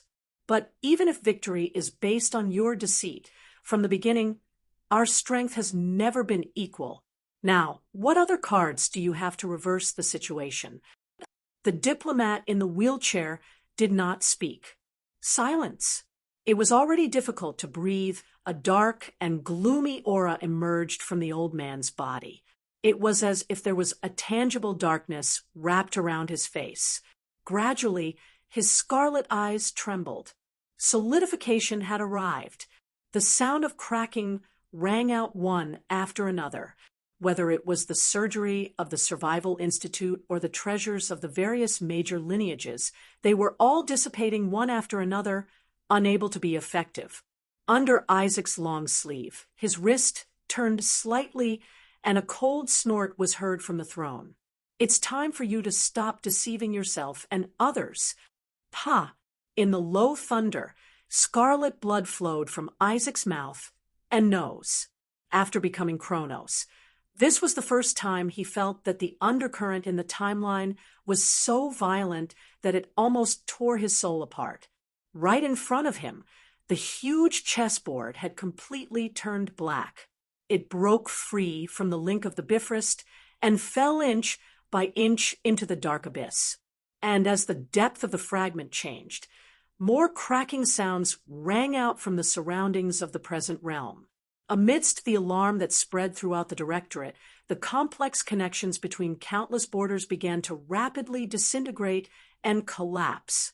The present realm's defense line began to disappear. Countless huge gaps gradually became exposed and grew. A large number of fragments fell off from the connections between the borders and fell into the abyss, turning into dazzling rainbows, until finally they were completely swallowed by the domain below the depth. The moment when the bet finally came to an end. The final settlement had begun, and in the rapidly increasing depth of the fragment, at the bottom of the Pantheon Temple, in an empty warehouse, 2 indicator lights lit up above the 2 cultivation cabins, illuminating 2 faces that had been frozen for a long time inside. Their eyes blinked slightly. The fatal specimen was defrosting, and only the last command was left. The decay sequence was about to be triggered, but in the Continuation Institute, the dean was still motionless. His finger on the trigger seemed to be frozen, motionless. He just looked at the countless data that appeared on the screen, looking for any trace of a turning point, or to confirm the last opportunity before the end. The finger on the trigger pressed down a little. "Wake up!" A familiar voice seemed to come to his ears. Someone shook his shoulder and called softly, "Marcus, wake up!" He said, "Don't sleep anymore." In a daze, the old diplomat raised his eyes again. It was like waking up. His empty vision swept across everything in front of him.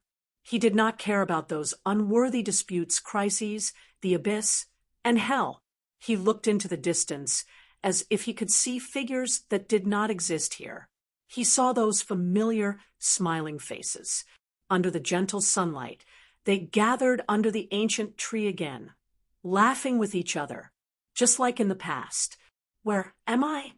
Marcus looked at the illusions in front of him in a daze. He reached out and wanted to touch their faces, but those faces were like bubbles bursting as soon as he touched them. It was so far away. Only a soft voice echoed in his ears. "Of course, it's in the place you chose, Marcus." Someone said in his ears, "In the dream you don't want to wake up from." There was a cracking sound between the sky and the earth, causing those faces to gradually blur. Everything seemed to be dissipating quickly. Everything in the past gradually disappeared. Together with those memories, "Don't be in a daze, Marcus." The person who had died long ago took a step back and smiled at him. "You still have things to do," he said. "The dream is ending. You should leave." He patted his old friend's shoulder, waved with a smile, and turned to leave. Wait a minute." Marcus struggled to get up from the wheelchair and pleaded hoarsely, "Don't go. I still have a lot to say to you." But those figures just walked past him, patted him on the shoulder, and said goodbye with a smile. They gradually went away. They disappeared into the sunlight. It was too late for him to catch up. "Wait for me." He pushed his wheelchair and chased after them awkwardly. "Please wait for me," but no one looked back. In the end, there was only the old man gasping for breath left on the broken road. Their backs could no longer be seen. Tears streamed down his face. A hoarse cry, "Oh, The good old days. Please stop. Why did you leave me here alone? So lonely. At that moment, he closed his eyes, and a desperate cry sounded from the deepest part of his soul, tearing apart the dream that had been lingering for decades. The last sunlight disappeared without a trace. Darkness surged from the old man's body. Along with his sorrowful cry, it erupted. The abyss roared. Countless hells were turbulent in the sudden tide, emitting a resounding roar like a solemn and cold bell announcement towards the present realm, the border, and even all hells, announcing the birth of a ruler under the expectant gaze of the Grand Lord. In the endless darkness that isolated everything, only a pair of blood-stained hands emerged, slowly raised in front of Marcus, and held up the solemn crown that descended from the abyss. With this gamble between the present realm and hell as sacrifice and dedication, it achieved an unparalleled disaster. To the frozen soul, it generously imparted the essence and authority of hell. It was only an inch away, and this inch was as far away as the heavenly abyss. When Marcus raised his face again, the bloody hand holding the crown froze in midair. It was held tightly by the old man. Along with it, the collapse of the present realm's defense line and the fall of Gaia's fragments came to an abrupt end. Everything seemed to be frozen. I refuse. The lonely old man roared in front of the abyss. Our war is not over yet. Even if he had already woken up from the dream, it didn't matter. It didn't matter if he was the only one left. As long as he was still here, they were still here. No, as long as there were still people who stepped on the path we opened, then our story was not over. No matter who it was, they could not deny the value of their sacrifice. No matter who it was, they could not tarnish the honor they left behind. No matter who it was, they could not take away my soul. Even the abyss could not. Just like that, he was overestimating himself and resisting the outcome that was close at hand. He launched a counterattack against the stage that closed the curtain without permission. It made everything come to an abrupt end. According to the agreement of the gamble, if Gaia returned to hell, then Marcus would return to hell. But what if Marcus's soul rejected it? The chip on the balance scale had actually blocked the outcome of the competition on its own accord. Like a mantis trying to stop a chariot, he did not hesitate to sacrifice everything in exchange for a short time. Even if it was only for a short moment. The gamble is over, Marcus. The Grand Lord declared with pity, your resistance is indeed precious, but it is meaningless. The dust has settled, and you will return to the abyss. No, the gamble is still here. Under the blood crown, the old man stared at the result that he blocked and revealed a mocking smile. So, the rules are still here? At that moment, behind him, Isaac sighed silently. He closed his eyes. Chronos stigmata operated again. The surging divinity burned the soul, and once again broke through the countless turbulent undercurrents on the timeline. Without any hesitation, it operated. Viscous blood seeped out from his eyes, ears, mouth, and nose, slowly dripping down, and staining the last card in his hand read on the surface of the card, all the patterns that used to be there retreated. In the end, only a blank space was left. That was the last day before the gamble began. Isaac suddenly received a message from Russell, a meeting outside the Continuation Academy, the same time, the same place. He had already understood the uneasiness in the dean's heart. In fact, his own uneasiness was even greater, especially after knowing part of the Continuation Academy's plan. But during the meeting, Russell did not ask about anything he knew at all. He did not even investigate any information, and all the conversations did not touch on confidential matters. There was only one order from the celestial genealogy that was given to him. Its priority was even above that of the Continuation Academy and the Directorate of Military Affairs. Once the other plans were in conflict with Russell's order, then Russell's order would prevail unconditionally. Under the dim light, Russell told him, "No matter what happens, you must never use up all of Why Sure cards." "I know." Isaac nodded without hesitation and obeyed. He did not even ask for the reason. He just resolutely carried it out. In fact, even if Russell did not say it, he would have done it anyway. As an important inheritor of celestial genealogy and the next generation's master of the genealogy, Why Sure could be said to be the hope of the Republic's revival and the future of everyone. Even if it was a desperate gamble, there must be a little bit of blood left to turn the tables. How could they allow him to die in this battle? But in response to his resolute attitude, Russell showed a kind of almost mocking smile. "No, you don't understand." Loki of the heavenly kingdom held his wine glass as if in a daze. After a long time, he said softly, "You think that you want to leave the last hope for celestial genealogy. But the reason why hope is precious is that hope is meaningful and has existential value, not an illusory possibility." "I believe in Why Sure's talent," Isaac replied without hesitation. "Yes, we have reached a consensus on this point a long time ago." Russell shook his head. "What I want to talk about is something else. What do you think gambling is, Isaac?" Without waiting for him to answer, Russell gave the answer himself. "Gambling is a scam, a fighting arena for charlatans. Everyone schemed against each other to find out each other's trump cards, read every change in expression, and search for the aura of every conspiracy. Sometimes, even before the gambling began, the outcome was already determined. Therefore, a wise man would not gamble. Because gambling means that after the situation is out of control, there is still a chance of a comeback, a weak heart that places everything on probability, and a sense of helplessness when there is no way out." Amidst the silence, Russell raised his head and drained the remaining wine in his cup in one gulp.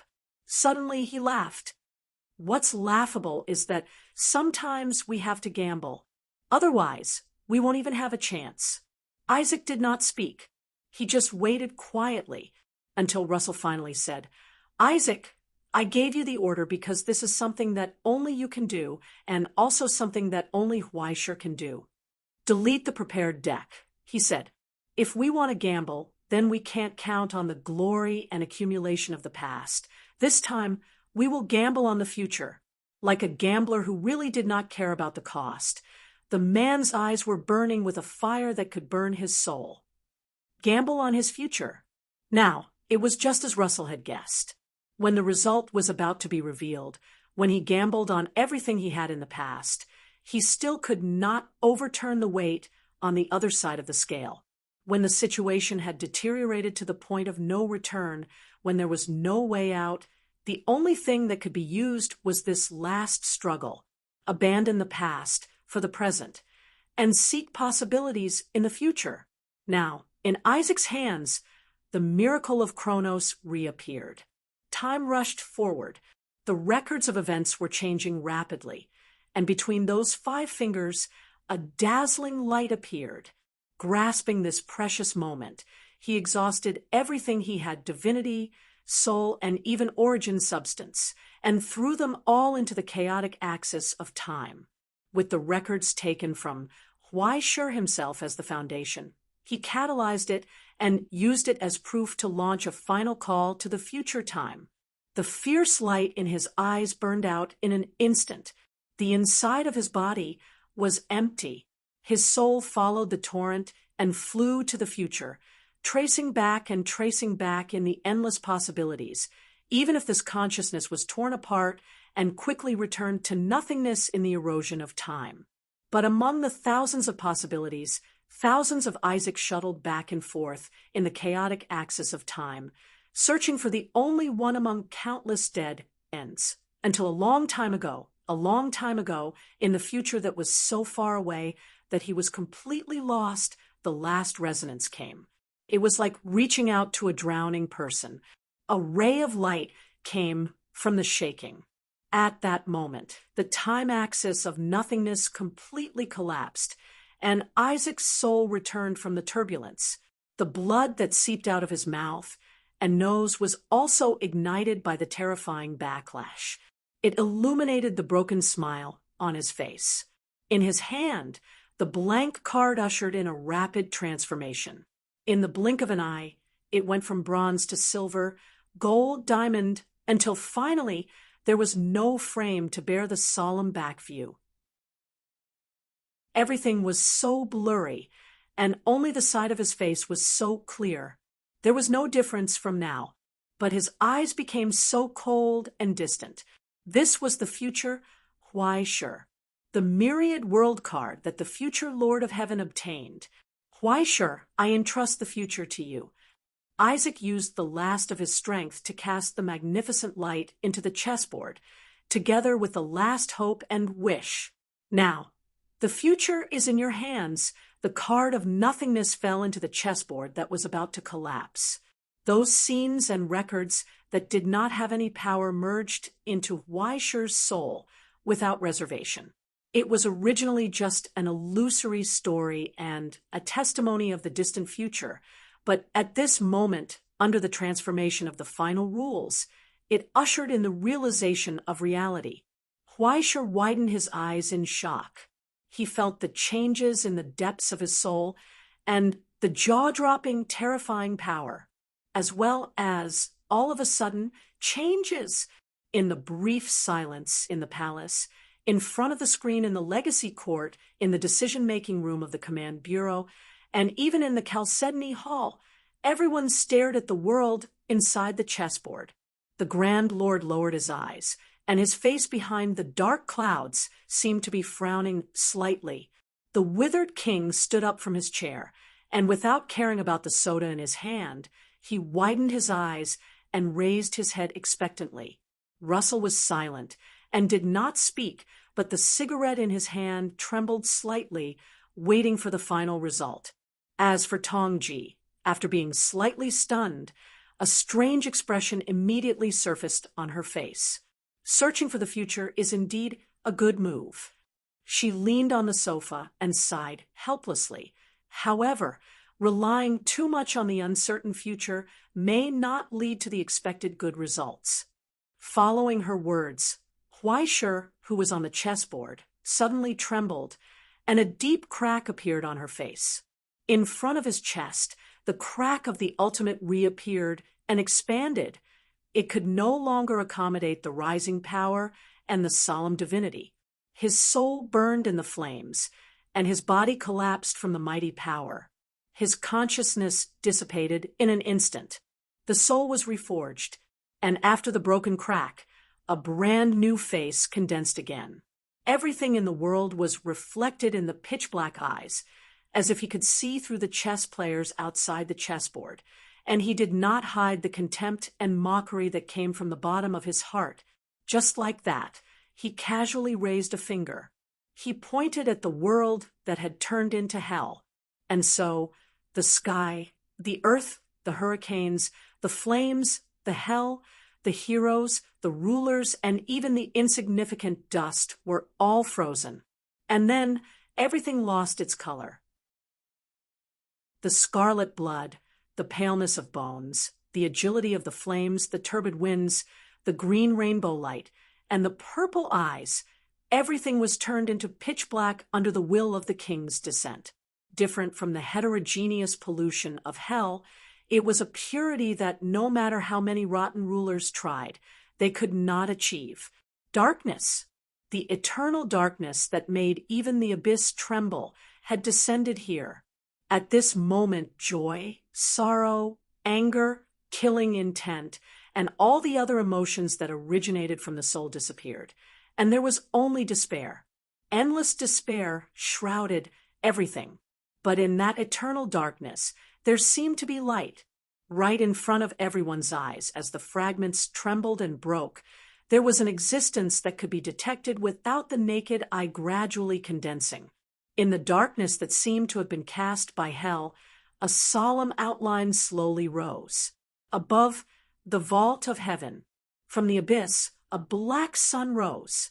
Was that the king of the east, or what? No, was this the sun, or a vortex cast by countless hells? At this moment, a bone-piercing chill spread in every soul, and it was difficult to distinguish whether it was the savior called by the present realm, or the lord of hell that even the abyss had to submit to, and this achievement that was enough to subvert everything. Did it come from creation or destruction? But the moment this shuddering speculation appeared in their minds, there seemed to be a mocking chuckle in their ears. Such mockery! It came from the darkness, because the pitch-black sun was rotating. A terrifying gravitational force burst out from it, pulling the eternal darkness that filled and shrouded everything, causing it to collapse inward, causing everything to be turbulent and swirl in this earth-shattering wave. And in the deepest part of the eternal darkness, a gentle ray of light slowly rose. It was as if the darkness of the entire abyss was used to forge a ray of light. The moment it was born, all the darkness no longer had any meaning.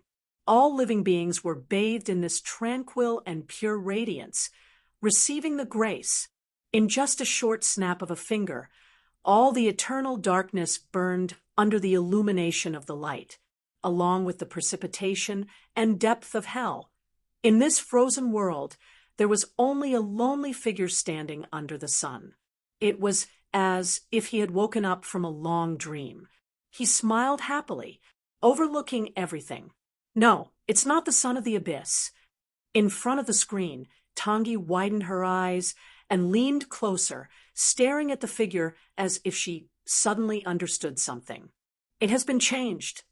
She was stunned for a moment, and as if she had witnessed the most incredible miracle in the world, she was overjoyed.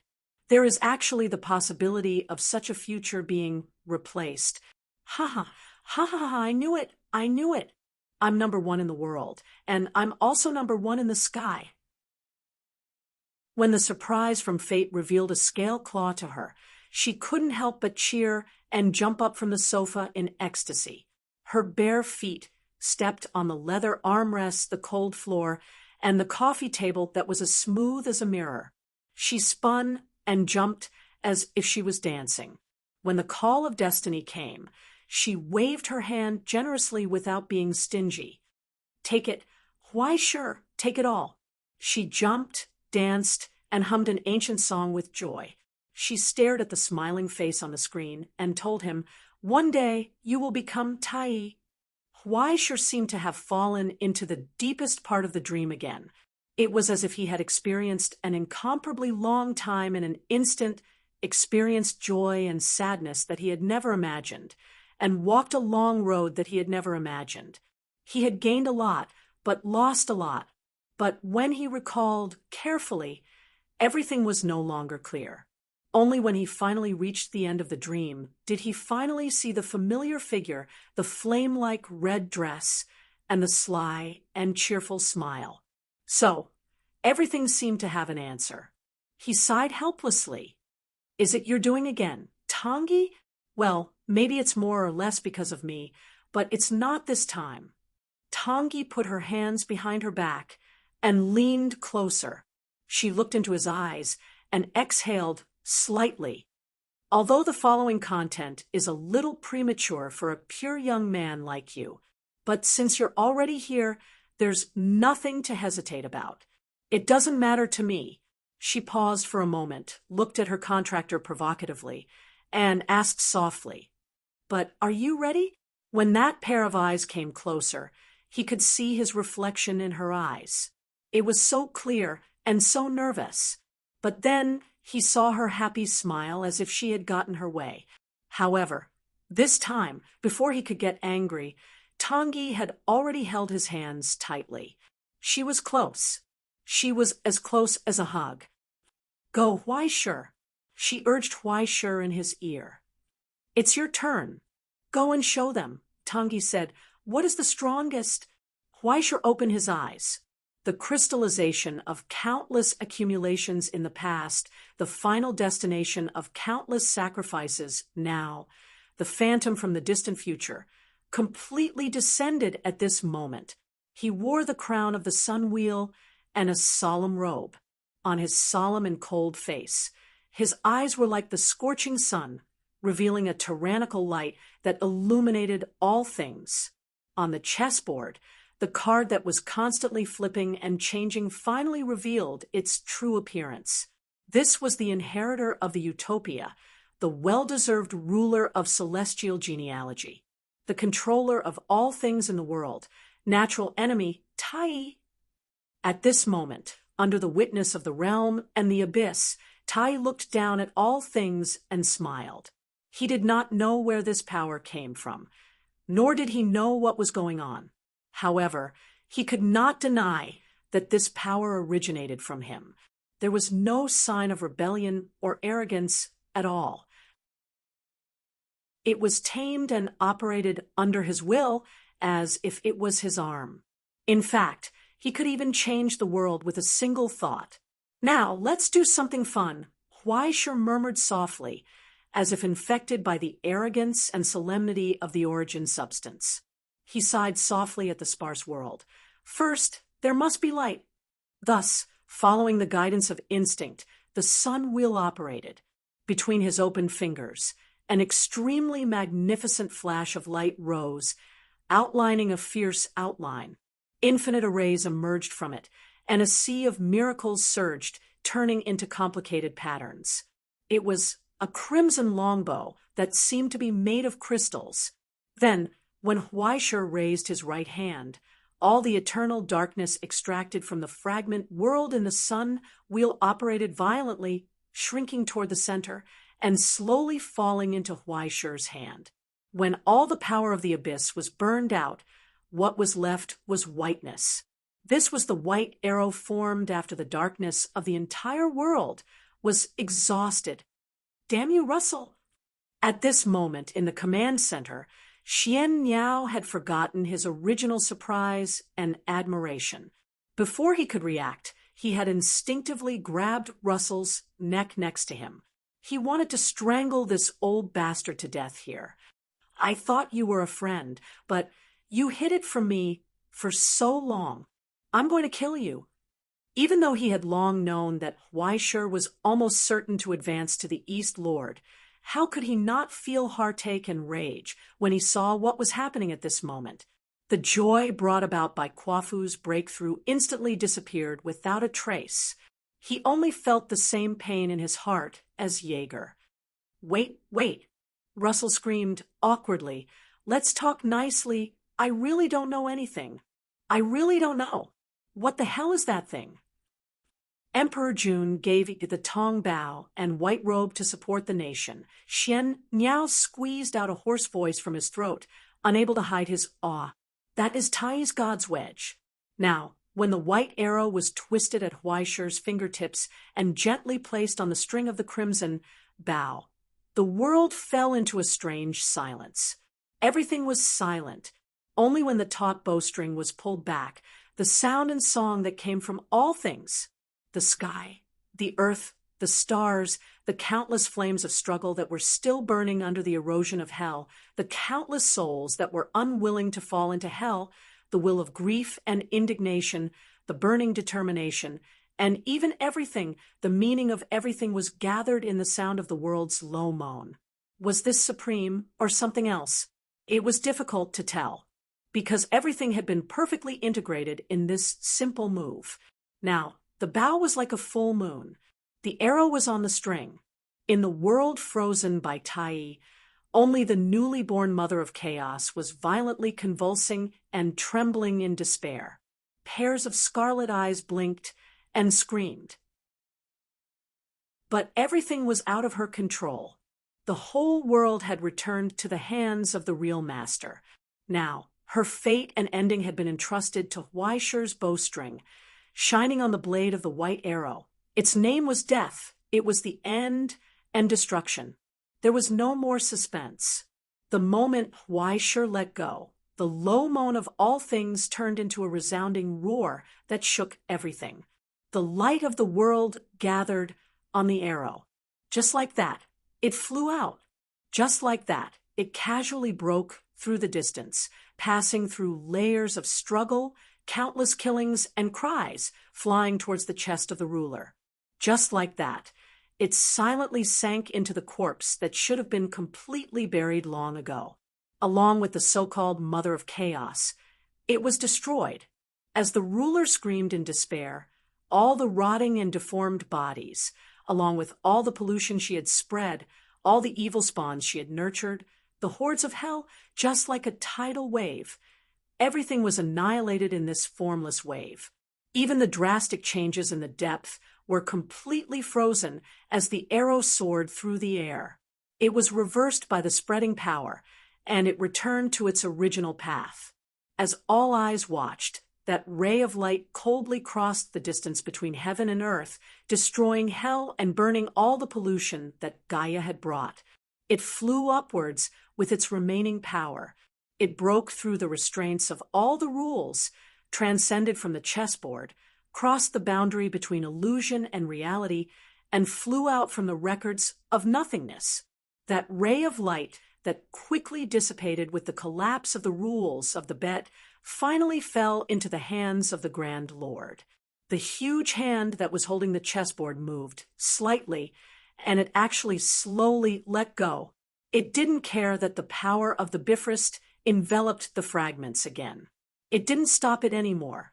Just like that, it allowed the fragments to gradually dissipate under the pull of the present realm, and the collapsed defense line of the present realm quickly reassembled amidst the endless thunder. The Grand Lord looked down at his palm and saw the needle-like burn mark on his fingertip. It was as if he had seen a rare sight. After a brief moment of astonishment, he couldn't help but laugh out loud. He cheered for this reversal of the attack, and within the chessboard, Huaishur had already lost all his strength. It was as if the time for miracles had ended. When the solemn sun wheel slowly dissipated, the magnificent longbow in his hand also disappeared without a trace. What followed was an indescribable sense of emptiness and suffocation. It was as if he had lost a key part of his soul, and in the pain of his soul almost collapsing, a deep exhaustion emerged. Who am I? Where am I? What the hell did I do just now? And although it is said that there will be a bright future, isn't it a little too scary to be so bright to this extent? He murmured hoarsely and staggered to the ground. He no longer cared about the final battle between the present realm and hell in the distance. Huaishur finally smiled and closed his eyes. He fell into a deep sleep. Chapter 1179. He seemed to have slept for a long time. When he woke up, he felt light and soft all over, as if he had just finished a warm afternoon nap. So lazy. When he opened his eyes, he found that it was indeed a warm afternoon. Just as he imagined, he was lying under the shade of a cool tree. The soft recliner swayed slightly with his movements, and there was a fruit plate and iced happy drinks on the coffee table beside him. A gentle breeze blew, and birds sang and flowers bloomed. It was so peaceful. The only unexpected thing was the chair at the other end of the coffee table, the middle-aged man leaning on the same rocking chair. He had long black hair, slightly dark skin, a high nose bridge, and lively eyes that seemed to have some strange attraction. After looking at him for a long time, people couldn't help but have a good impression and trust him. He was wearing a loose linen robe, and there was a rather familiar crown on his chest. Huaishur couldn't help but stare straight. He subconsciously got up, and his hair stood on end. "Oh, you're awake?" The middle-aged man nodded slightly. "Hello, Huaishur." "You are." Huaishur was stunned. "White Crown King." He secretly flipped through the records in the Book of Destiny and found that the other person's image was no different from the White Crown King he had seen in his dream. But he wasn't as dignified and cold as he had seen before. Instead, he was gentle and kind, like a kind uncle. What surprised him even more was the name that the other person said. You know me? You've seen me, so I've seen you. White Crown King smiled faintly. It looks like you've matured a lot compared to last time. A man's growth is always fast, isn't it? It's only been a short year. Huaisher looked around at the blue and flawless sky, and the fragrant grass under his feet that swayed with the wind, and the endless earth. He whispered in confusion, "Where am I?" "In your dream." White Crown King sighed. "Oh, it's not easy to come here. After all, this is someone's private territory. Look, that's her special seat." As he spoke, he waved his hand slightly. Folds appeared in the dream, and an inconspicuous camouflage curtain was lifted, revealing a bedroom filled with various dolls and strange souvenirs. At the very front, there was a huge sofa that was so soft that one would not want to get up after lying on it, as well as a fridge full of happy water and a mountain of snacks. Huaisher's eyes twitched. He didn't know what to say. In this day and age, did gods not leave any privacy for others? The two of you came to someone else's house one by one as if you were shopping. You didn't even buy a ticket. That's enough. Don't worry, I won't do anything to you. If you want to talk about it, it actually helped you resolve a lot of side effects. After all, Tong Gong Su Quan isn't something you can use casually right now. The White Crown King flicked his finger, and another strand of golden light flew out, falling into the crack hidden in the depths of his soul. "Relax," he said. "Sorry, I'm still a little nervous." Huaisher looked at his face, wanting to say something, but hesitating. Even if you throw away your identity, your appearance is a little similar to the characters I've seen in many murals. Is that so?" The White Crown King summoned a mirror, pinched his chin, and seemed to be scrutinizing it. In the past, if a god system wanted to prosper for a long time, someone had to represent the gods in the human world. Just like the logo of the modern realm, it appeared frequently. But you have more shareholders and the representative can't have any bias. So, an image that everyone recognizes is the best solution. Since that's the case, why don't you just use the appearance of the CEO? Huaisher was speechless. He sat back on the chair. No more words. Deep breaths. Numb. The White Crown King leaned back on the recliner and smiled. "You have a question for me, right?" "Of course." Huaisher sighed. So the White Crown King didn't say anything and waited quietly until Huaisher took a deep breath and asked seriously, "Are you the person behind Gaia?" The White Crown King smiled, but Huaisher couldn't feel the warmth from before. He couldn't help but feel cold all over. This was one of the things he was most puzzled about. If the Ring of Rebirth was a solution tailor-made for the White Crown King, then the White Crown King must have been deeply involved. Even if he had fallen into a deep sleep at that time, it would have been easy for him to affect the project of the Ring of Rebirth. After all, who could understand himself better than him? Since that was the case, he definitely couldn't leave any flaws or backdoors for others to use against such an important thing. Even if it had been taken by Golden Dawn for modification, how could such a sophisticated and huge thing like the Ring of Rebirth be replaced like a plastic figurine? No matter how much it was modified, the matrix and miracle engraving at the bottom of the structure would not change. Originally, he had only thought of this as Golden Dawn's superb technology. Perhaps they had used the original Ring of Rebirth as a reference and created another one, but when the White Crown King really appeared in front of him, he couldn't help but have doubts. Was the White Crown King behind the revival of Gaia? Do you know how long the lifespan of a god is, Huaisher? The White Crown King suddenly asked. Without waiting for his reply, he raised his finger and said, 1,000 years. The longest god only has a lifespan of 1,000 years. Compared to mortals, it seems very long, but compared to this world, it seems very short. All along, Everyone has used various methods to exploit loopholes.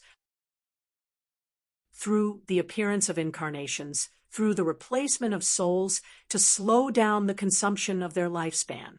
Of course, the more common and convenient method is deep sleep.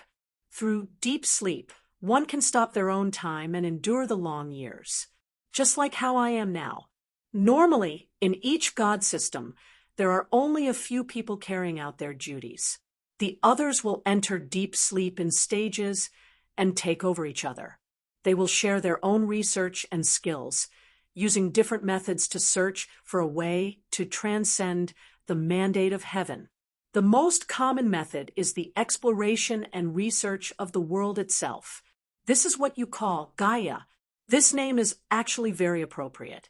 The accumulation and foundation of Mother Earth is indeed at the forefront of the gods, and the foundation of the Ring of Rebirth is the use of the present realm's essence and the imitation of the Pillar of Spirit's essence. The difficulty of using it on Gaia is not as great as you think. He paused for a moment and answered honestly, "Of course, there is also my tacit consent." "Why?" Huaisher frowned and asked coldly, "Does the great white-crowned king also want to place a bet between the present realm and hell?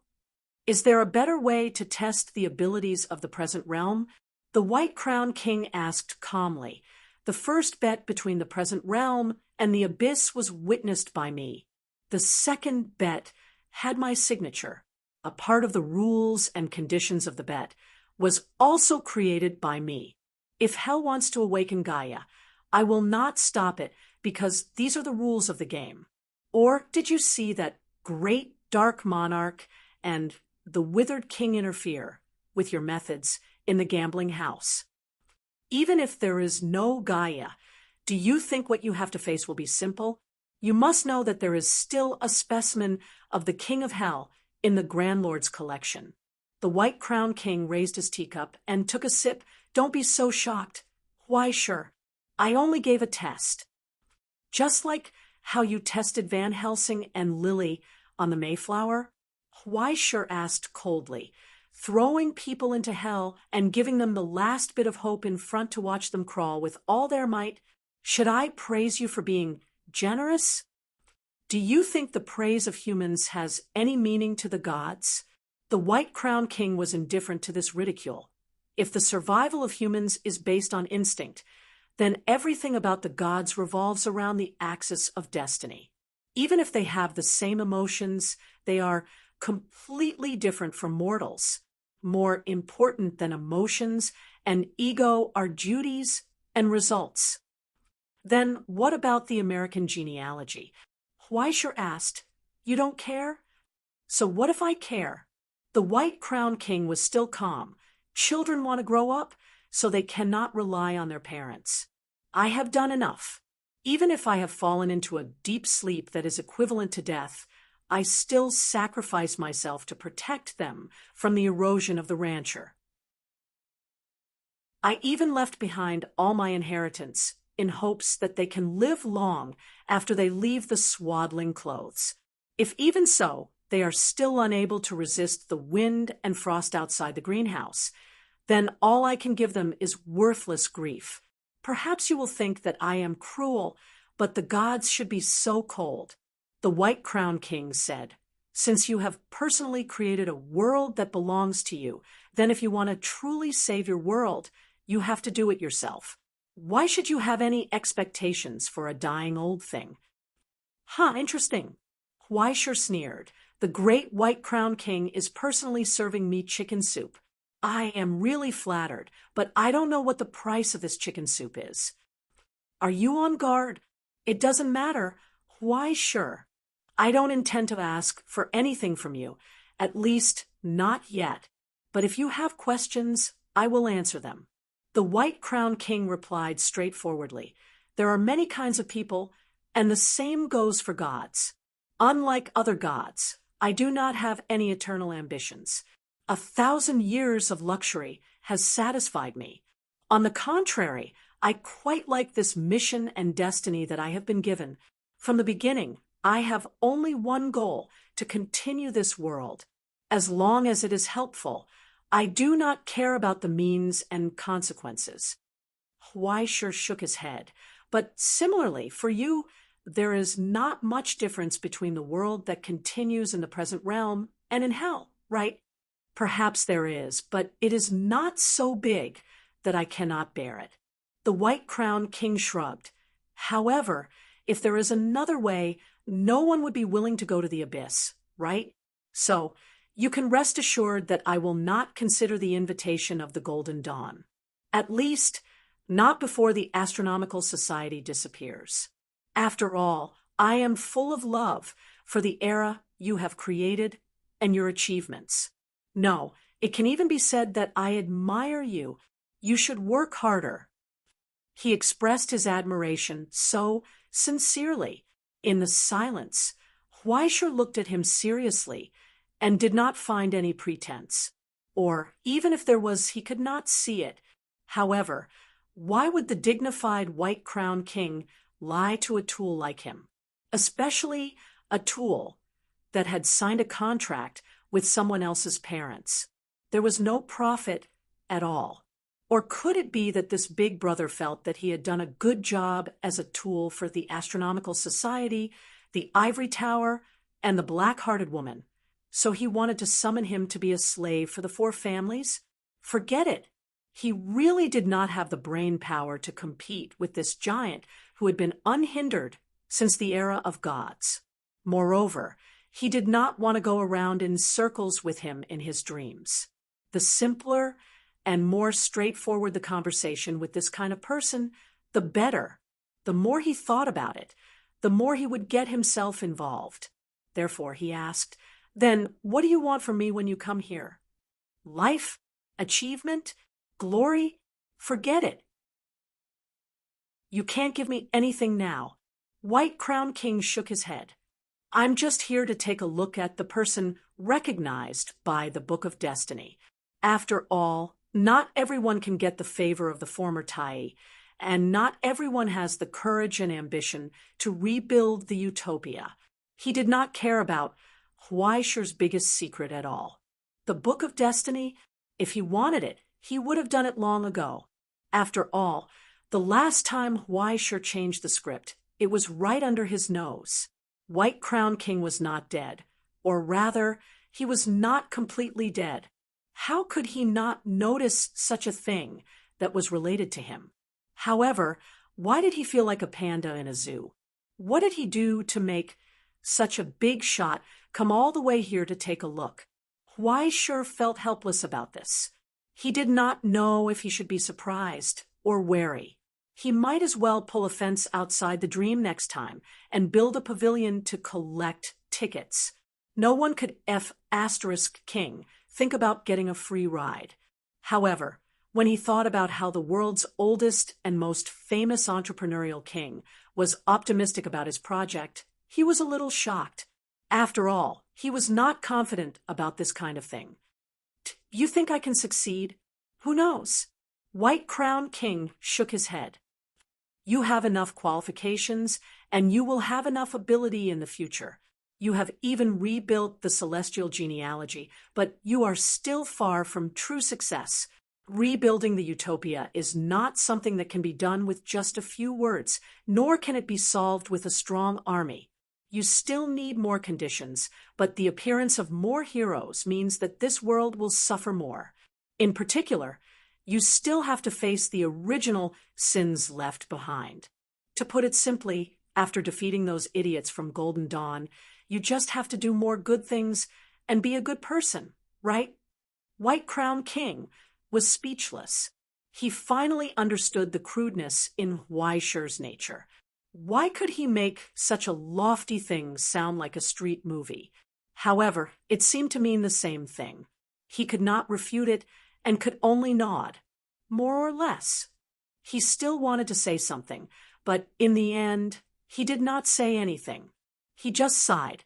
"One day, when you feel that you are truly qualified to rebuild everything and have the determination to embark on that path, come and see me again." "That's hard to say." Huaishur shook his head and still kept a distance. Why do you need an outsider to intervene in your own family's affairs? It's up to you. White Crown King got up, took out a feather from his bosom, and placed it on the table. He said with a faint smile, "As for this, just treat it as a ticket. Otherwise, people will say that I'm stingy." F***CK. How can you guys read my mind so easily? But what was this thing? A divine artifact? You living true gods are really magnanimous. Sure could not help but feel a little expectant. Although shrewdness is not common, this ability to write everything on your face might also be some kind of rare talent, right? White Crown King sighed, faintly. Don't think too much. If I have a divine artifact, I will keep it for myself. How can I give it to you? It's just a simple blessing, just like what Balder gave to Izzy. In the future, when you deal with the American genealogy, take this thing out. You can more or less earn some benefits. Just don't bully Liz too much. He miscalculated. So that stinky sister had such a strong backer behind her? Then, should he make their relationship closer? The corners of Shure's eyes twitched violently. But after thinking twice, he immediately reacted. He immediately cut off the thought and put on a pure and innocent expression, as if he did not know what White Crown King was talking about. The White Crown King gave him a meaningful look. As for the last sentence, let's say something unlikable. He said, "I don't like to talk behind people's backs, so you can pass on this sentence to her face. Be careful of your contractor." Sure. What she wants is not that simple. After saying this, the figure slowly dissipated. Sure was left in place with a confused expression. He did not even have time to ask, "What the hell?" He did not start to suspect Tangi, just because of a few words from someone he had just met. He was not shocked at all. Instead, he was filled with some kind of strange confusion. What? Tangi wanted to cause trouble? Do I need you to tell me that? If Tongji's thoughts were as simple as world peace, he would have eaten the bow from before. However, as he leaned on the recliner and thought of that black-hearted woman, he became more and more tired. The more he thought about it, the more tired he became. Forget it. He would not think about it. He yawned, got up lazily, opened the camouflage curtain, lay down on the sofa that he had been eyeing for a long time, and closed his eyes. Once again, he fell asleep. Chapter 1180. You're awake. When Shure opened his eyes again from the stretcher, he saw Kwafu's beautiful old face poking out from the side. He was smiling like a flower. He subconsciously touched the key part, afraid that this guy would say, "The sex change operation was very successful," or "The taste of a mountain ghost is really good," after finding that his pure body was still as beautiful and flawless as jade. He breathed a sigh of relief. Ignoring the fact that the person on the stretcher was still seriously ill, Kwafu's big palm lay on his shoulder and whistled. "The bet is over." "It's over?" Shure was slightly taken aback, and then he immediately understood. Indeed, after Tai stabilized the universe, there shouldn't be any aftermath. Next would just be a triumphant victory after the reversal. There were no changes to worry about. Thinking about it, he was even more surprised that he was still in the fragment. The soul transfer will take some time. Now that all the people in the Continuation Academy are focused on the fusion of the present realm, they won't have time to deal with us for a while. Just nice. It's quiet. Kwafu sighed. You didn't see how I was like when I showed off my might. Seeing this guy chattering away, Shure began to have a headache. Oh, he shouldn't call him Kwafu now, but the great sage. But for some reason, he felt that he couldn't open his mouth. It was better to call him Kwafu. After all, it sounded familiar. The crowned great sage, heaven's equal. From now on, this simple-minded brother would probably be promoted from a meat shield tool to one of the top rank, 5 in the entire realm. With the great sage, heaven's equals destiny, He was invulnerable to water and fire, invulnerable to swords and sabers, strong enough to uproot mountains, and fire able to burn seas. He could be big or small, and he could endure energy consumption with endless endurance. There was also the all-around miracle engraved in the earthly fiend 72 transformations. And the outstanding thing was that he could fight. He could fight to the point of being unreasonable. After all, he was the crowned great sage. Weisher sighed softly. He was envious. There weren't many celestial genealogy, and the relevant resources and information were tightly controlled by Russell, making it impossible for people to figure out the truth. And he probably couldn't count on him. After all, celestial genealogy was a crowdfunding project in a utopia with a short history. Moreover, there was no way to get it for free.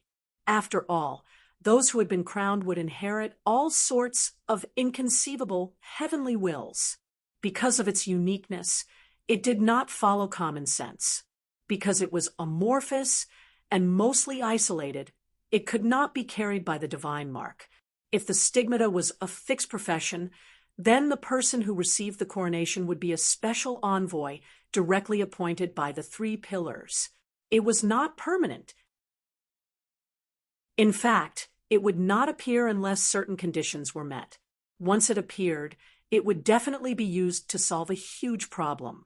In layman's terms, when a huge disaster occurred in the world, causing the distortion to skyrocket, it would activate the immune system of the present world.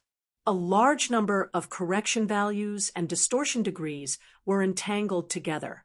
This contradiction would catalyze different fates through the original codex of each lineage, just like the golden winged rock. Unless the world was in turmoil, mountains and rivers were shattered, and civilization was distorted under the ravages of barbarians, it would be born under the call of the people and become a holy symbol of orthodoxy. Just like the world giant, a low-level American version of Nuwa, officially walked out of the sea when the American continent was about to fall apart after the continuous cleansing and restarting of the gods, and once again made up for the miracles of the earth.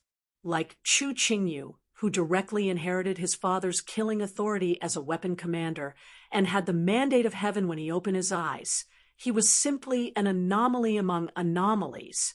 Under the cultivation of the mystic bird, this power was condensed and formed by the White Emperor's son's name of the stars. It was extremely fierce and sharp. Coupled with the unknown incomplete divine mark, it was so exaggerated that it could directly cut through time. It was simply the vice principal's nemesis. As for the great sage, heaven's equal, it was even simpler and more straightforward. F*** CK hell. Let's F** king F** king hell. This was the ultimate tool that East Xia had specially created to deal with the abyss. If one wanted to inherit the previous crown, the mandate of heaven bestowed by the present realm, the necessary situation and luck, and even the compatibility and adaptability of the sublimator were indispensable. And what was even more exaggerated was that every person who was crowned carried a large number of correction values created by the previous prototype. They were wild, purely natural, and not supervised by the Astronomical Society. They were in their own pockets, and they could use them whenever they wanted. They didn't need to go through layers of application and wait for approval. Moreover, this correction value could be passed on to the next generation of successors through the inheritance of the mandate of heaven. If a rank 5 was a tool that was a level lower than the Astronomical Society's powerful suppression, then the person who was crowned was a leading general with real power in his hands. When you spoke, you had to have some discussion. Don't expect to be ordered around by a piece of paper. As for a local emperor like the natural enemy, he had to be carefully served. It could only be said that the mystic bird's arrangement was really ingenious. Who would have thought that Quafu, who usually looked simple-minded but was actually not that far from being simple-minded, would suddenly take off from Wuhu? In the blink of an eye, the old hen had turned into a duck and turned over. The The series of plans was really too fast, too tight, and too frightening.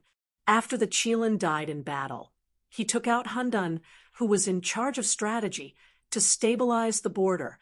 After relying on the Yuan family's old man to suppress the hidden dangers, he quietly brought out the great sage, Heaven's Equal, to make up for the lack of top-notch combat power. And the successor, Yi Shuya, had already begun to take over the internal affairs of Dongxia, handling everything in an orderly manner. As for the rest, there was no need to say much about the doppelganger Emperor Gochen. The Daiding was only in his 30s and could work for at least another 50 years. And internally, the four evils, which had been accumulated from a basic unit like the Special Affairs Department, had also begun to show their talents. He was too stable. In just a few short years, the old and new generations were almost done with the replacement. The desolation after Lu Wu's sudden death seemed to have just happened yesterday. But now, Dongxia had silently become the #1 scourge of the monster room, once again. From Xinlua to Burma, and then to Yingzhou, the unlucky children who originally wanted to take advantage of this opportunity to develop for a few years were probably already numb to the point of not being able to stop. And this old brother of his, who was beaming with exultation in front of him, had probably become a candidate for the future nemesis of Dongxia, right? No, Xian Niao's arrangement. It was better not to guess. Who knew if some ridiculous development would happen in the future and cause him to sprain his waist? And after thinking about it a few times, Huaishe realized that Quafu was still chattering to Huaishe about his glorious achievements and heroic deeds. Things like single-handedly suppressing the Eternal Group's decisive weapon, carrying the breath of origin, and still being invincible in hell, and so on. Huaishe was almost out of breath from listening to it. Literally out of breath. This idiot had sat down on his own oxygen tank. That's enough, big brother. Big brother. I know everything, Huaishe replied with a sigh. You're awesome. You're amazing. You've turned the tide this time. Quafu's reply was a smile that gradually turned cold, and the big hand that was squeezing his neck. It was as if he was looking at the enemy who had killed his father, filled with rage. Then why did you steal my limelight, you son of a bitch? Quafu roared with grief and indignation. It's not easy for me to show off. It's not easy. I still have a sorority when I go back this time. My sorority's C position. My little sister. I've even thought of a name for my child, but now it's gone.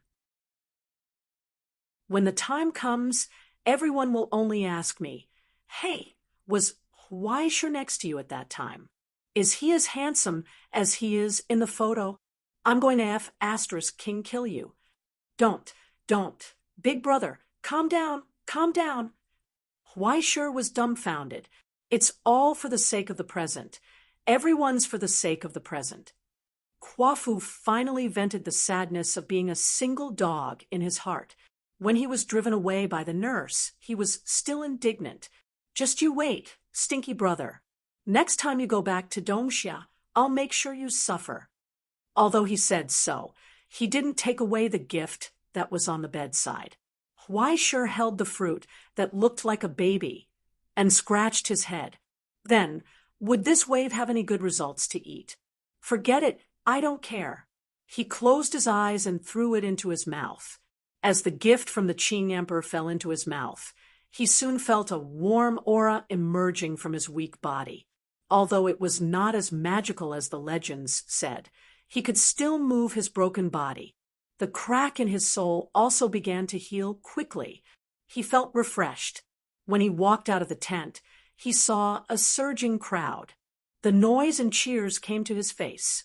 In the broken defense line of the Russian Federation, the huge square was full of people at this moment. The air was filled with joy and laughter, the melody of dance music, and the fragrance of wine. From time to time, familiar faces waved to him. Wow! Huaishe was stunned. Is this a festival? Huaishe, In the crowd, Miss Chun waved to him. Here, here. I thought you couldn't make it. As she spoke, she gave him a glass of beer.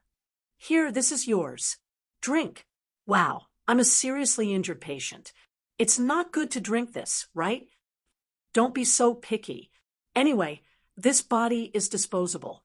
It's better to drink until you die. Miss Chun had obviously drunk several rounds. 2 intoxicating blushes appeared on her slightly pale face. In a few hours, this world will be merged with the reality, and everyone will leave. So, someone suggested to organize a cocktail party at the last moment. As a result, there are more and more people, and the beer is almost out of supply. Ha ha, it hasn't been so lively for a long time. Don't worry about it so much. Cheers. Pa. After clinking her glass with Weishers, Miss Chun raised her head and drank 2 whole pints of beer in one gulp. She sighed comfortably. She patted him on the shoulder, obviously very appreciative of his performance. I didn't expect you to be so good. You have a promising future.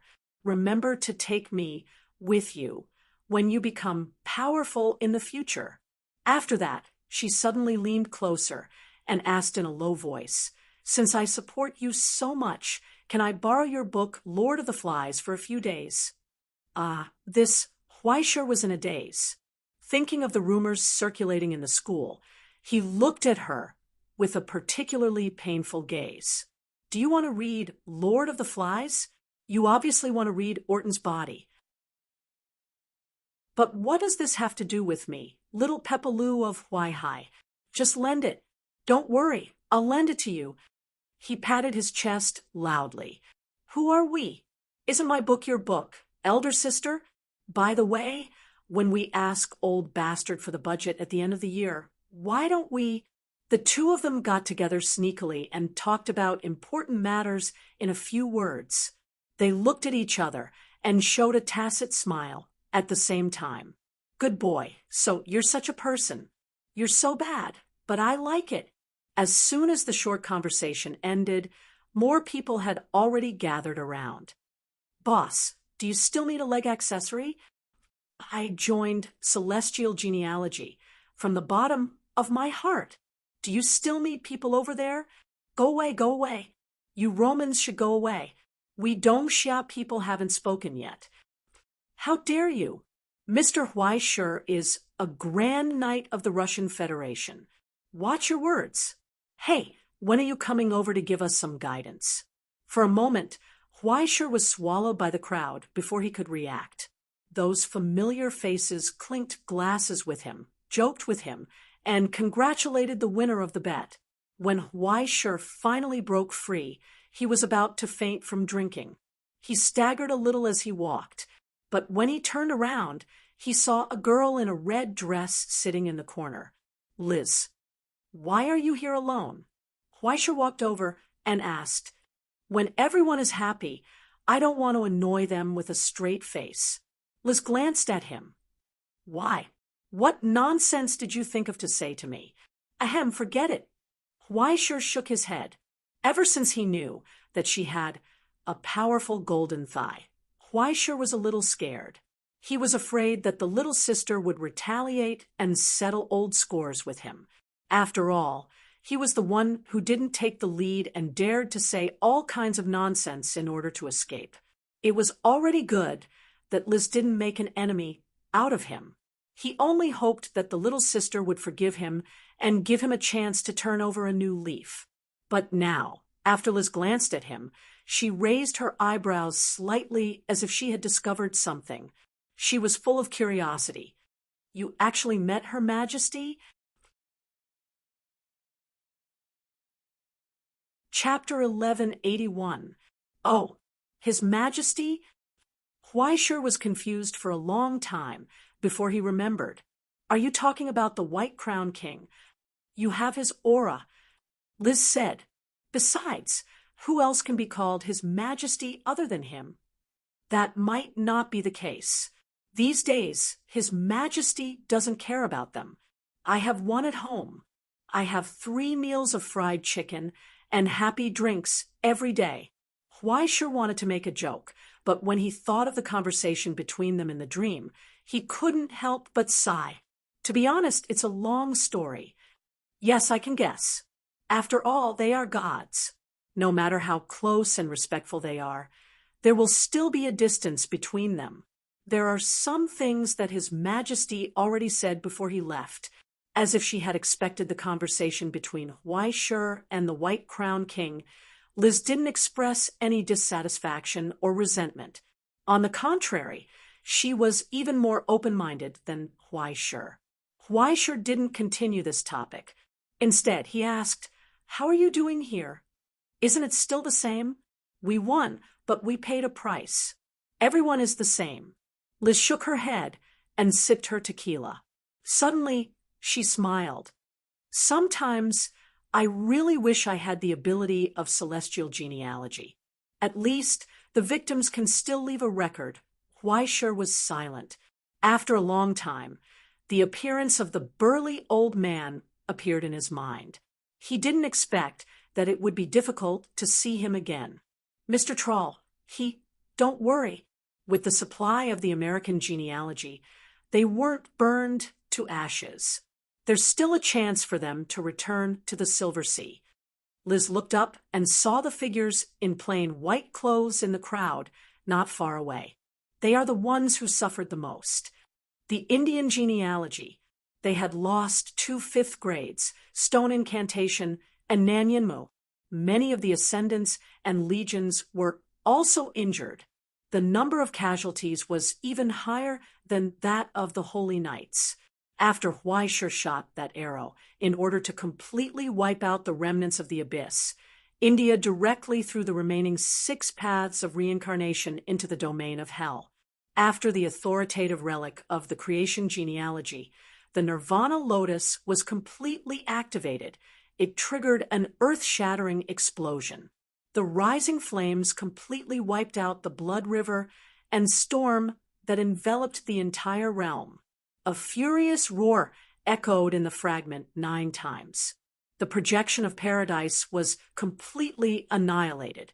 If it weren't for their decisive sacrifice in the end to defeat the Abyss counterattack, who knew how long it would have taken for this war to end? Sacrifices are common, aren't they? Liz raised her glass. To sacrifice. To sacrifice. Huai Shi clinked glasses with her and downed the beer in one gulp. Just as he was about to say something, someone in the distance shouted Liz's name. The young woman stood up and looked at him one last time. She didn't say anything. She just calmly said her goodbyes and turned to leave. Now, Huai Shi was the only one sitting on the bench. He was also happy to be free. However, not long after he sat down, he heard excited voices not far away. "Hey, Huai Shi, over here. This way." It was Orton. Orton shouted as he held onto Sharma's neck with one hand and poured wine into the mouth of the angry creator. "Quick, quick, help me hold him down. If you bet, you lose. If you bet, you lose.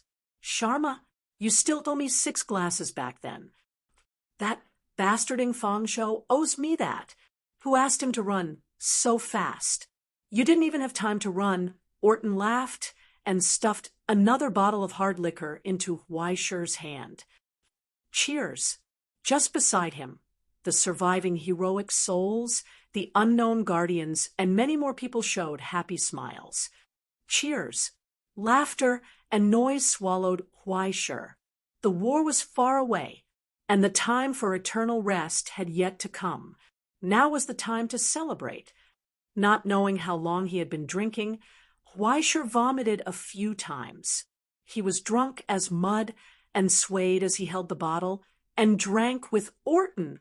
After Orton was dragged away by Madame Chen, who had been waiting for too long, he looked around and found that no one was standing.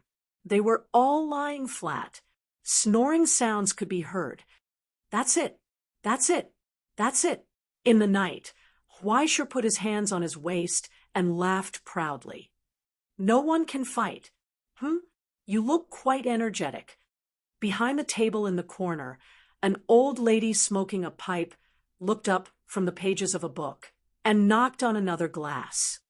Are you interested in drinking with me? Evelyn Chashel was looking at him.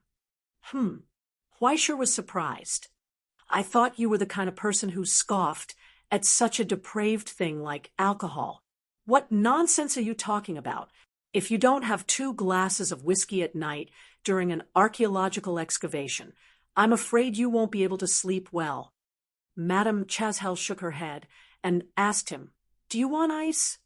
Forget it. I'll drink water. Weisher laughed bitterly and sat on the chair in a daze. If I drink again, I'm afraid I'll really pass out. Oh, vodka it is then.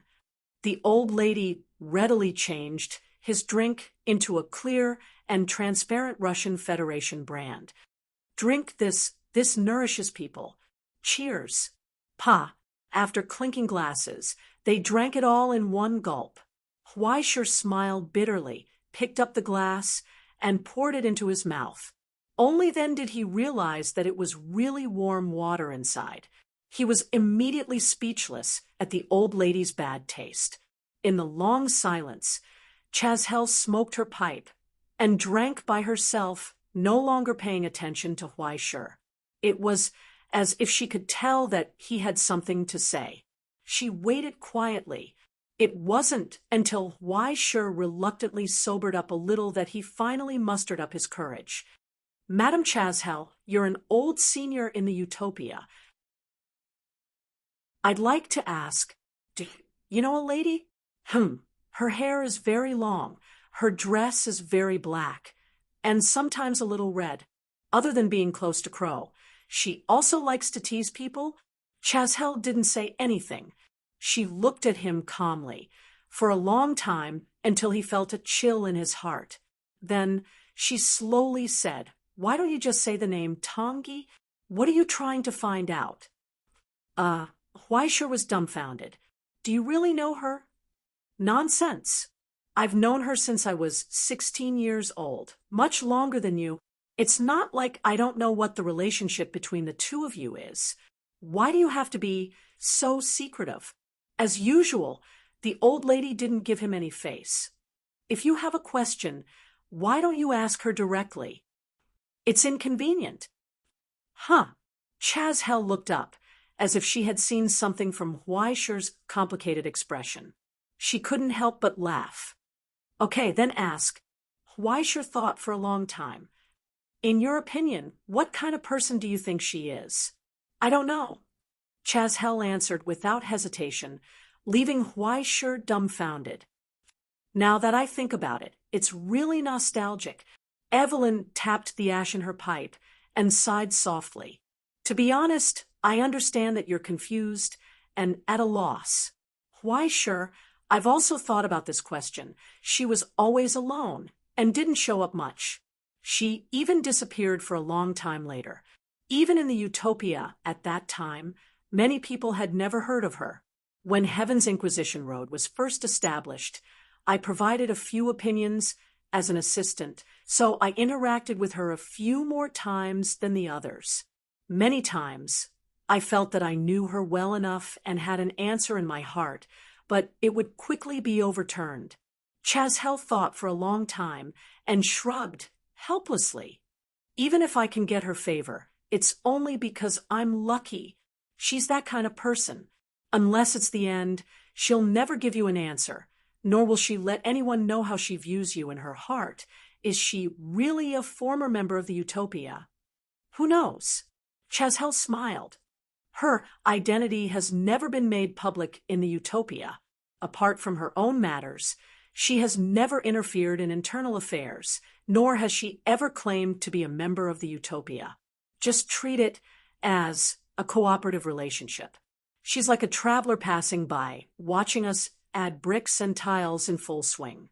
She'll give us some opinions, affirmation, and encouragement, but from the beginning to the end, she hasn't really participated in it. When she was young, I thought she was very free and easy, but when she got old, I realized that She might just not want to have any contact with others. Chashel said softly. She doesn't want others to understand her, nor does she like others to get close to her.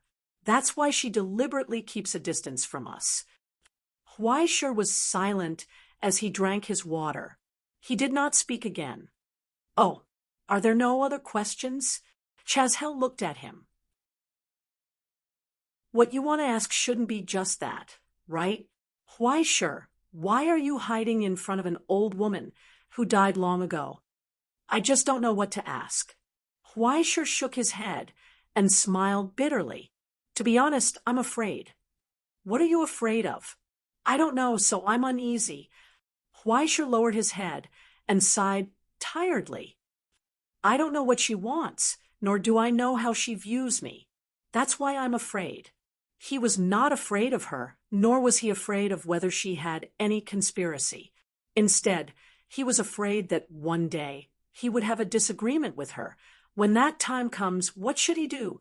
He leaned back on the chair and closed his eyes. Now, someone is telling me to be careful of her, but I don't know what to do. Be careful of her. But could he avoid such an outcome by being careful? Or would it be better to draw a clear line from the beginning and use each other? If from the beginning everyone had made it clear, you will be my golden finger and I will be your tool. Everyone will do something big together.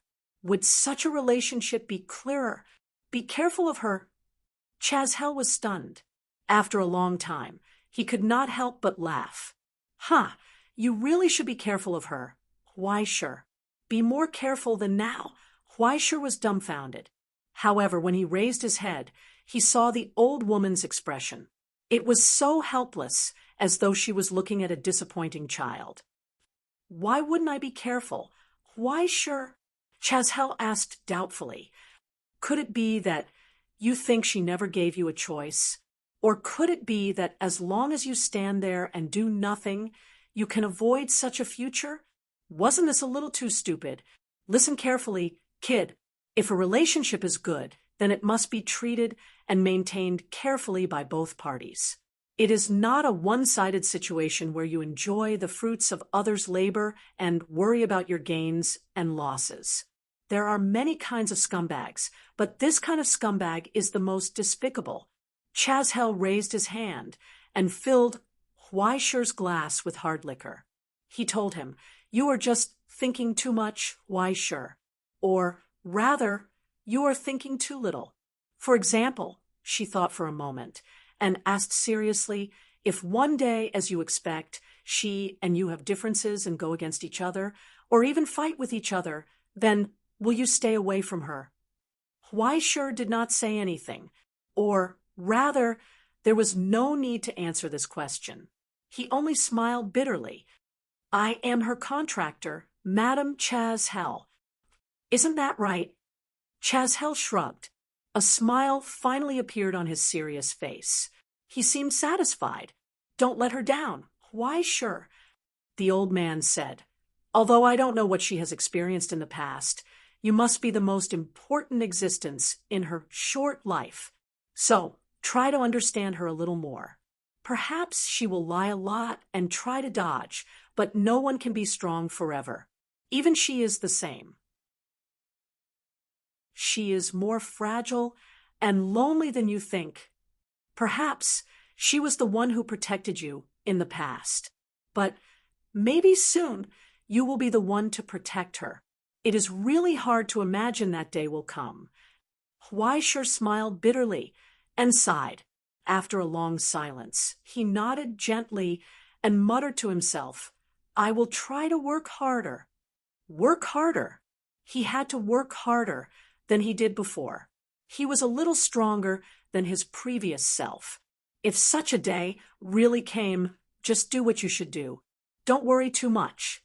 This is the way of life that suits you. The old man smiled kindly and raised his glass. "Cheers." "Cheers." Huaishur raised his hand and drank the strong wine in one gulp. Just like that, while casually drinking, he fell into a deep sleep. Under the lonely lamp, the old man lowered his eyes again and returned his gaze to the pages of the book. The stars in the sky shone quietly. It was as if a pair of gentle eyes were looking down at him. Early morning of the next day, when Huaishur opened his eyes, he saw a spectacular scene appearing in the sky. Just beyond the clear sky, the reflection of a huge star slowly appeared. The solemn world operating above the abyss appeared. Under the encirclement of the three great seals, the magnificent light illuminated this world. As if looking down, countless beams of light stretched out like bridges towards this world, disappearing into the sky, the mountains, and the sea. Under the call from afar, streams of light rose from the fragments, gathered, and finally turned into a torrent, throwing into the gradually approaching reality, returning to the source. This is the current reality? Beside him, Orton sighed softly. It is so spectacular. No matter how many times I see it, I can't get enough of it. That was the world that he guarded. Everything was still glorious. As expected, only after retirement can I feel that my work is meaningful. The deceased hero sighed, self-deprecatingly. In the past, when I was working myself to death, my mind was filled with how to take leave and go out for racing. Now, it seems that I only hate myself for not doing enough. The leader's words are all lies, Mr. Orton, Huaishur said helplessly. Actually, it is not a big deal to take a break once in a while, right? After all, protecting the world is such a big project. There is no way that one person can finish all the work. That is true. Orton laughed. In any case, the troublesome matters in the future will be left to you guys. Now, it is your turn to clean up the mess. It is part of our duty. Huaishur smiled. In this short moment of silence, they quietly stared at the outline of the reality. For a long time, until Orton retracted his gaze, looked at Huaishur, and told him, "We are leaving." Huaishur was silent for a long time before nodding gently. But Orton did not seem to be satisfied. "Don't be so sad. Raise your head." Orton reached out and patted his shoulder. "I will leave my final battle BGM collection to you. You have to work hard. Previously Beelzebub taught me a new word for the reality. Stand up. It is stand up, right?" Huaishur nodded. He heard footsteps behind him. The deceased souls gathered. They talked and laughed with each other, pushing and shoving each other as they looked up at the outline of the reality. Noisy sounds came from the wind. It was so relaxed, but it did not make them happy. Everything in the fragment seemed to be rapidly dissipating and becoming transparent, gradually evaporating, together with them. When the story was about to end, their ending had already arrived. "Look, everyone is waiting for you." "Huaishur?" Orton asked. "Aren't you going to say something?" Huaishur looked at them and remained silent. He shook his head bitterly. "I don't know what to say." "Then just say something random." Orton waited patiently and told him, "Just say anything." But what should he say? Huaishur did not know. Even though he was well aware of today's parting, when all this happened, he still felt powerless and sad. Parting was always common. But why was it so common? But for some reason, even though he was so sad when he saw those smiles, Huaishur could not help but laugh with them. When he looked into their eyes, he seemed to be able to see the starlight reflecting on him. Even though they were parting now, he raised his head and took a deep breath. He responded to their expectations. Finally, he said goodbye. "Everyone, see you tomorrow." So, a response of whistles and laughter rang out. It was so pleasant. Just like this, they waved at Huaishur and walked into the fading light with the blessings from their successors. They gradually went away. Only Huaishur stood in the same place. He watched the last figures and smiles disappear with the light. After a long time, he turned and left. He passed through the door to the reality and walked towards the tomorrow they left behind. Chapter 1182. When the fragment of Gaia was shrouded in light, the rainbow from the present realm slowly rose with the fragment and flew towards the huge world. The solemn hall gradually regained its silence. As the dust settled, the huge silhouettes that descended in the darkness disappeared again and disappeared into the darkness, returning to their respective depths. For many rulers, perhaps this was just an occasional episode in the endless years, a game in the long struggle. It was enough to see the truth of the present realm, so there was no need to be entangled. Even if there were some who were resentful and unwilling under the gaze of the huge figure on the throne and the withered king's half-smile, they did not dare to act rashly. It was indeed a good game. The great lord is very considerate. The withered king tossed the can of happy water in his hand that had been accidentally squeezed into a ball and laughed mockingly. Gala, that guy, must be vomiting blood in regret right now. Ha! There is still such an exciting thing after he left. He did not make it in time at all. There will always be a chance. The great lord replied indifferently. If you ask me, such an interesting thing should come more often. Just like the Hell Sports competition in the Blessed Land, it is held once in 100 years. It is definitely very interesting. The withered king sighed regretfully and looked at the chess players in the present realm. I did not expect that in just 3 games you would bring so many surprises. I am looking forward to your future performance more and more.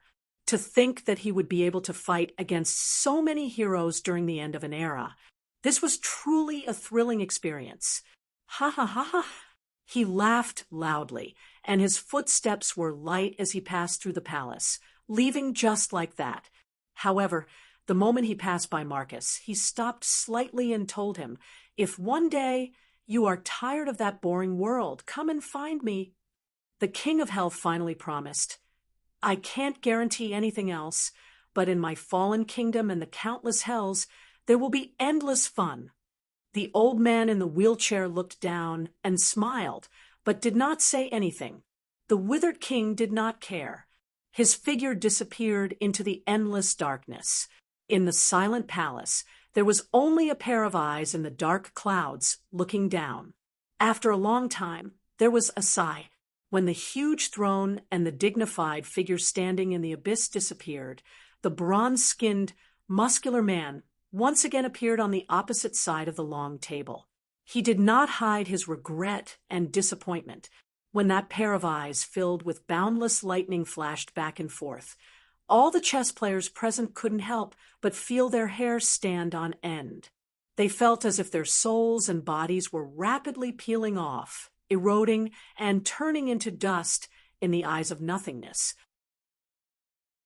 Only the unconscious old man in the wheelchair coughed and looked up.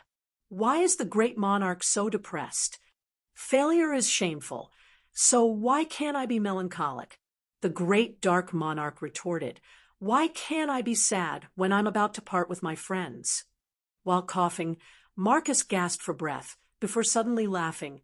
Even if we are irreconcilable enemies, does Senior Monarch regard me as a friend?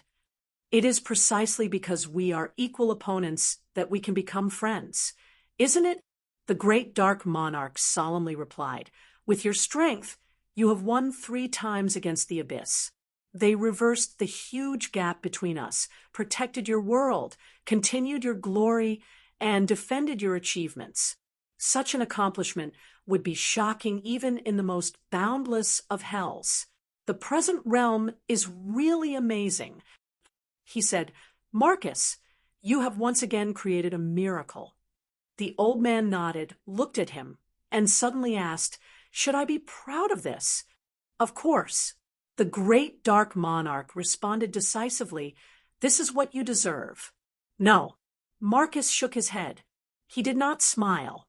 He just looked at the King of Hell behind the long table. There was no change in the expression on his aged face, as if he had never felt any pride or complacency about this achievement. "What does this have to do with me, great dark monarch?" Marcus asked doubtfully. "That is the labor of my hands and feet, and the perseverance of my bones. My muscles paid the price, my blood flowed and sacrificed, while I only had my lips and tongue.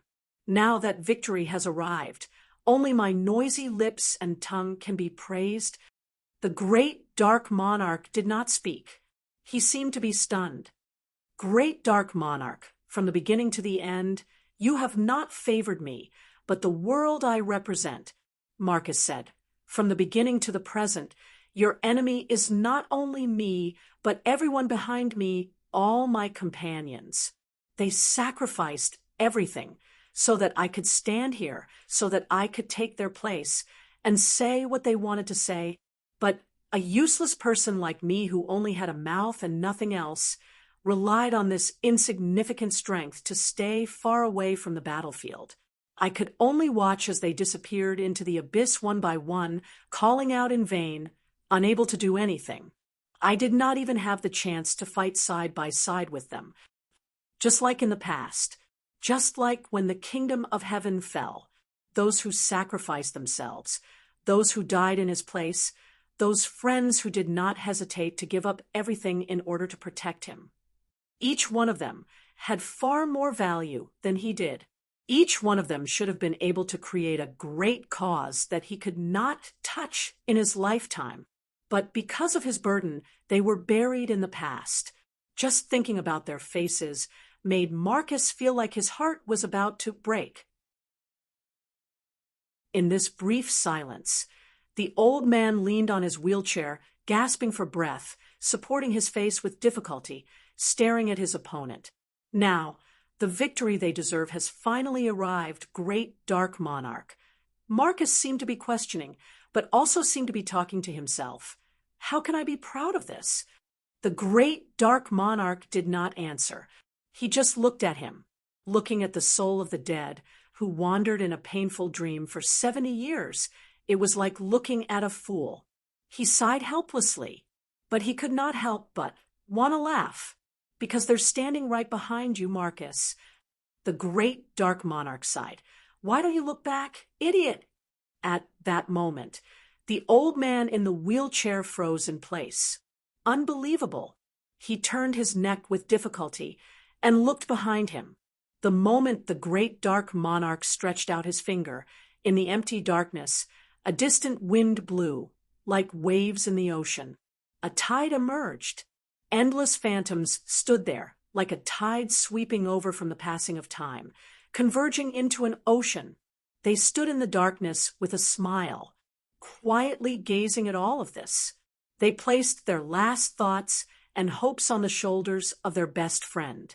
However, the scale of that was so enormous, was simply too astonishing. Even if it appeared for a fleeting moment, it was as if it wanted to completely envelop the entire hell, stretching to the end of the thunderclouds. What you represent is everything they have. What you have achieved is the result of their sacrifice. You are their true incarnation. Be proud of it, Marcus, the great dark monarch told him. As I said, this is what you deserve. In a brief silence, Marcus stared at their gradually disappearing figures. Tears were already streaming down his face, but his smile was so proud and satisfied. Of course. When they came, the etiquette was thorough, as if there was an abyss opening the way, and countless large groups of escorts went straight to the deepest part of hell. When he returned, there was no longer any grandeur, nor was there any ceremony, but it was more grand than any ceremony. This was because the only one accompanying him was the Thunder Grand Monarch. Thus, standing on the border between hell and the present, he lowered his head and looked at the old man in the wheelchair. It seems that this is the end. The old man solemnly nodded in thanks. Then, this one will return. Time is always so short. The first time I met you, it seems like yesterday. The great dark monarch sighed. This parting, I am afraid it will be the last time. right? Yes. Marcus nodded his head and smiled helplessly. This old body can no longer be used. If not for the medicine, I am afraid I would not even have the strength to speak. How would I have the strength to fight against the great dark monarch? What a pity, Marcus, what a pity. The great dark monarch shook his head and gave him a final look, offering his condolences. Farewell, my enemy. No, it is goodbye. Marcus shook his head and corrected seriously, telling his opponent, Perhaps I will die in a sorry state, unable to continue my duties, but in the future, someone will take over this responsibility, great dark monarch. Someone will stand in front of you in my place. In this brief silence, the great dark monarch looked at him, silently, looking at that pair of eyes full of brilliance. It was as if he could glimpse that gorgeous and magnificent soul. He smiled and nodded. I will look forward to it. Marcus. He was full of expectation, and finally said goodbye. When that day comes, let us be enemies again. In this way, in the midst of the thunder, he disappeared from hell. Marcus stared in the direction of his departure for a long time, and then looked at the world on the other side of the border. Let's go, he said. Let's go home. The wheelchair was pushed again. They crossed the border, past the checkpoint, past the inspection, and returned to the huge world surging with endless light. Gradually, the pair of turbid eyes were once again illuminated by the light that had protected them for a lifetime. This world is so beautiful. Marcus looked at the spectacular scene in a trance, greedily staring at every detail, as if he could not see enough. He sighed in satisfaction. He closed his eyes. Mr. Marcus? Behind him, Isaac noticed something unusual and gently patted him on the shoulder. Mr. Marcus. Marcus did not speak. Only silence came. Isaac reached out, wanting to touch his face, but he did not dare, as if he was afraid to wake him up from this beautiful dream.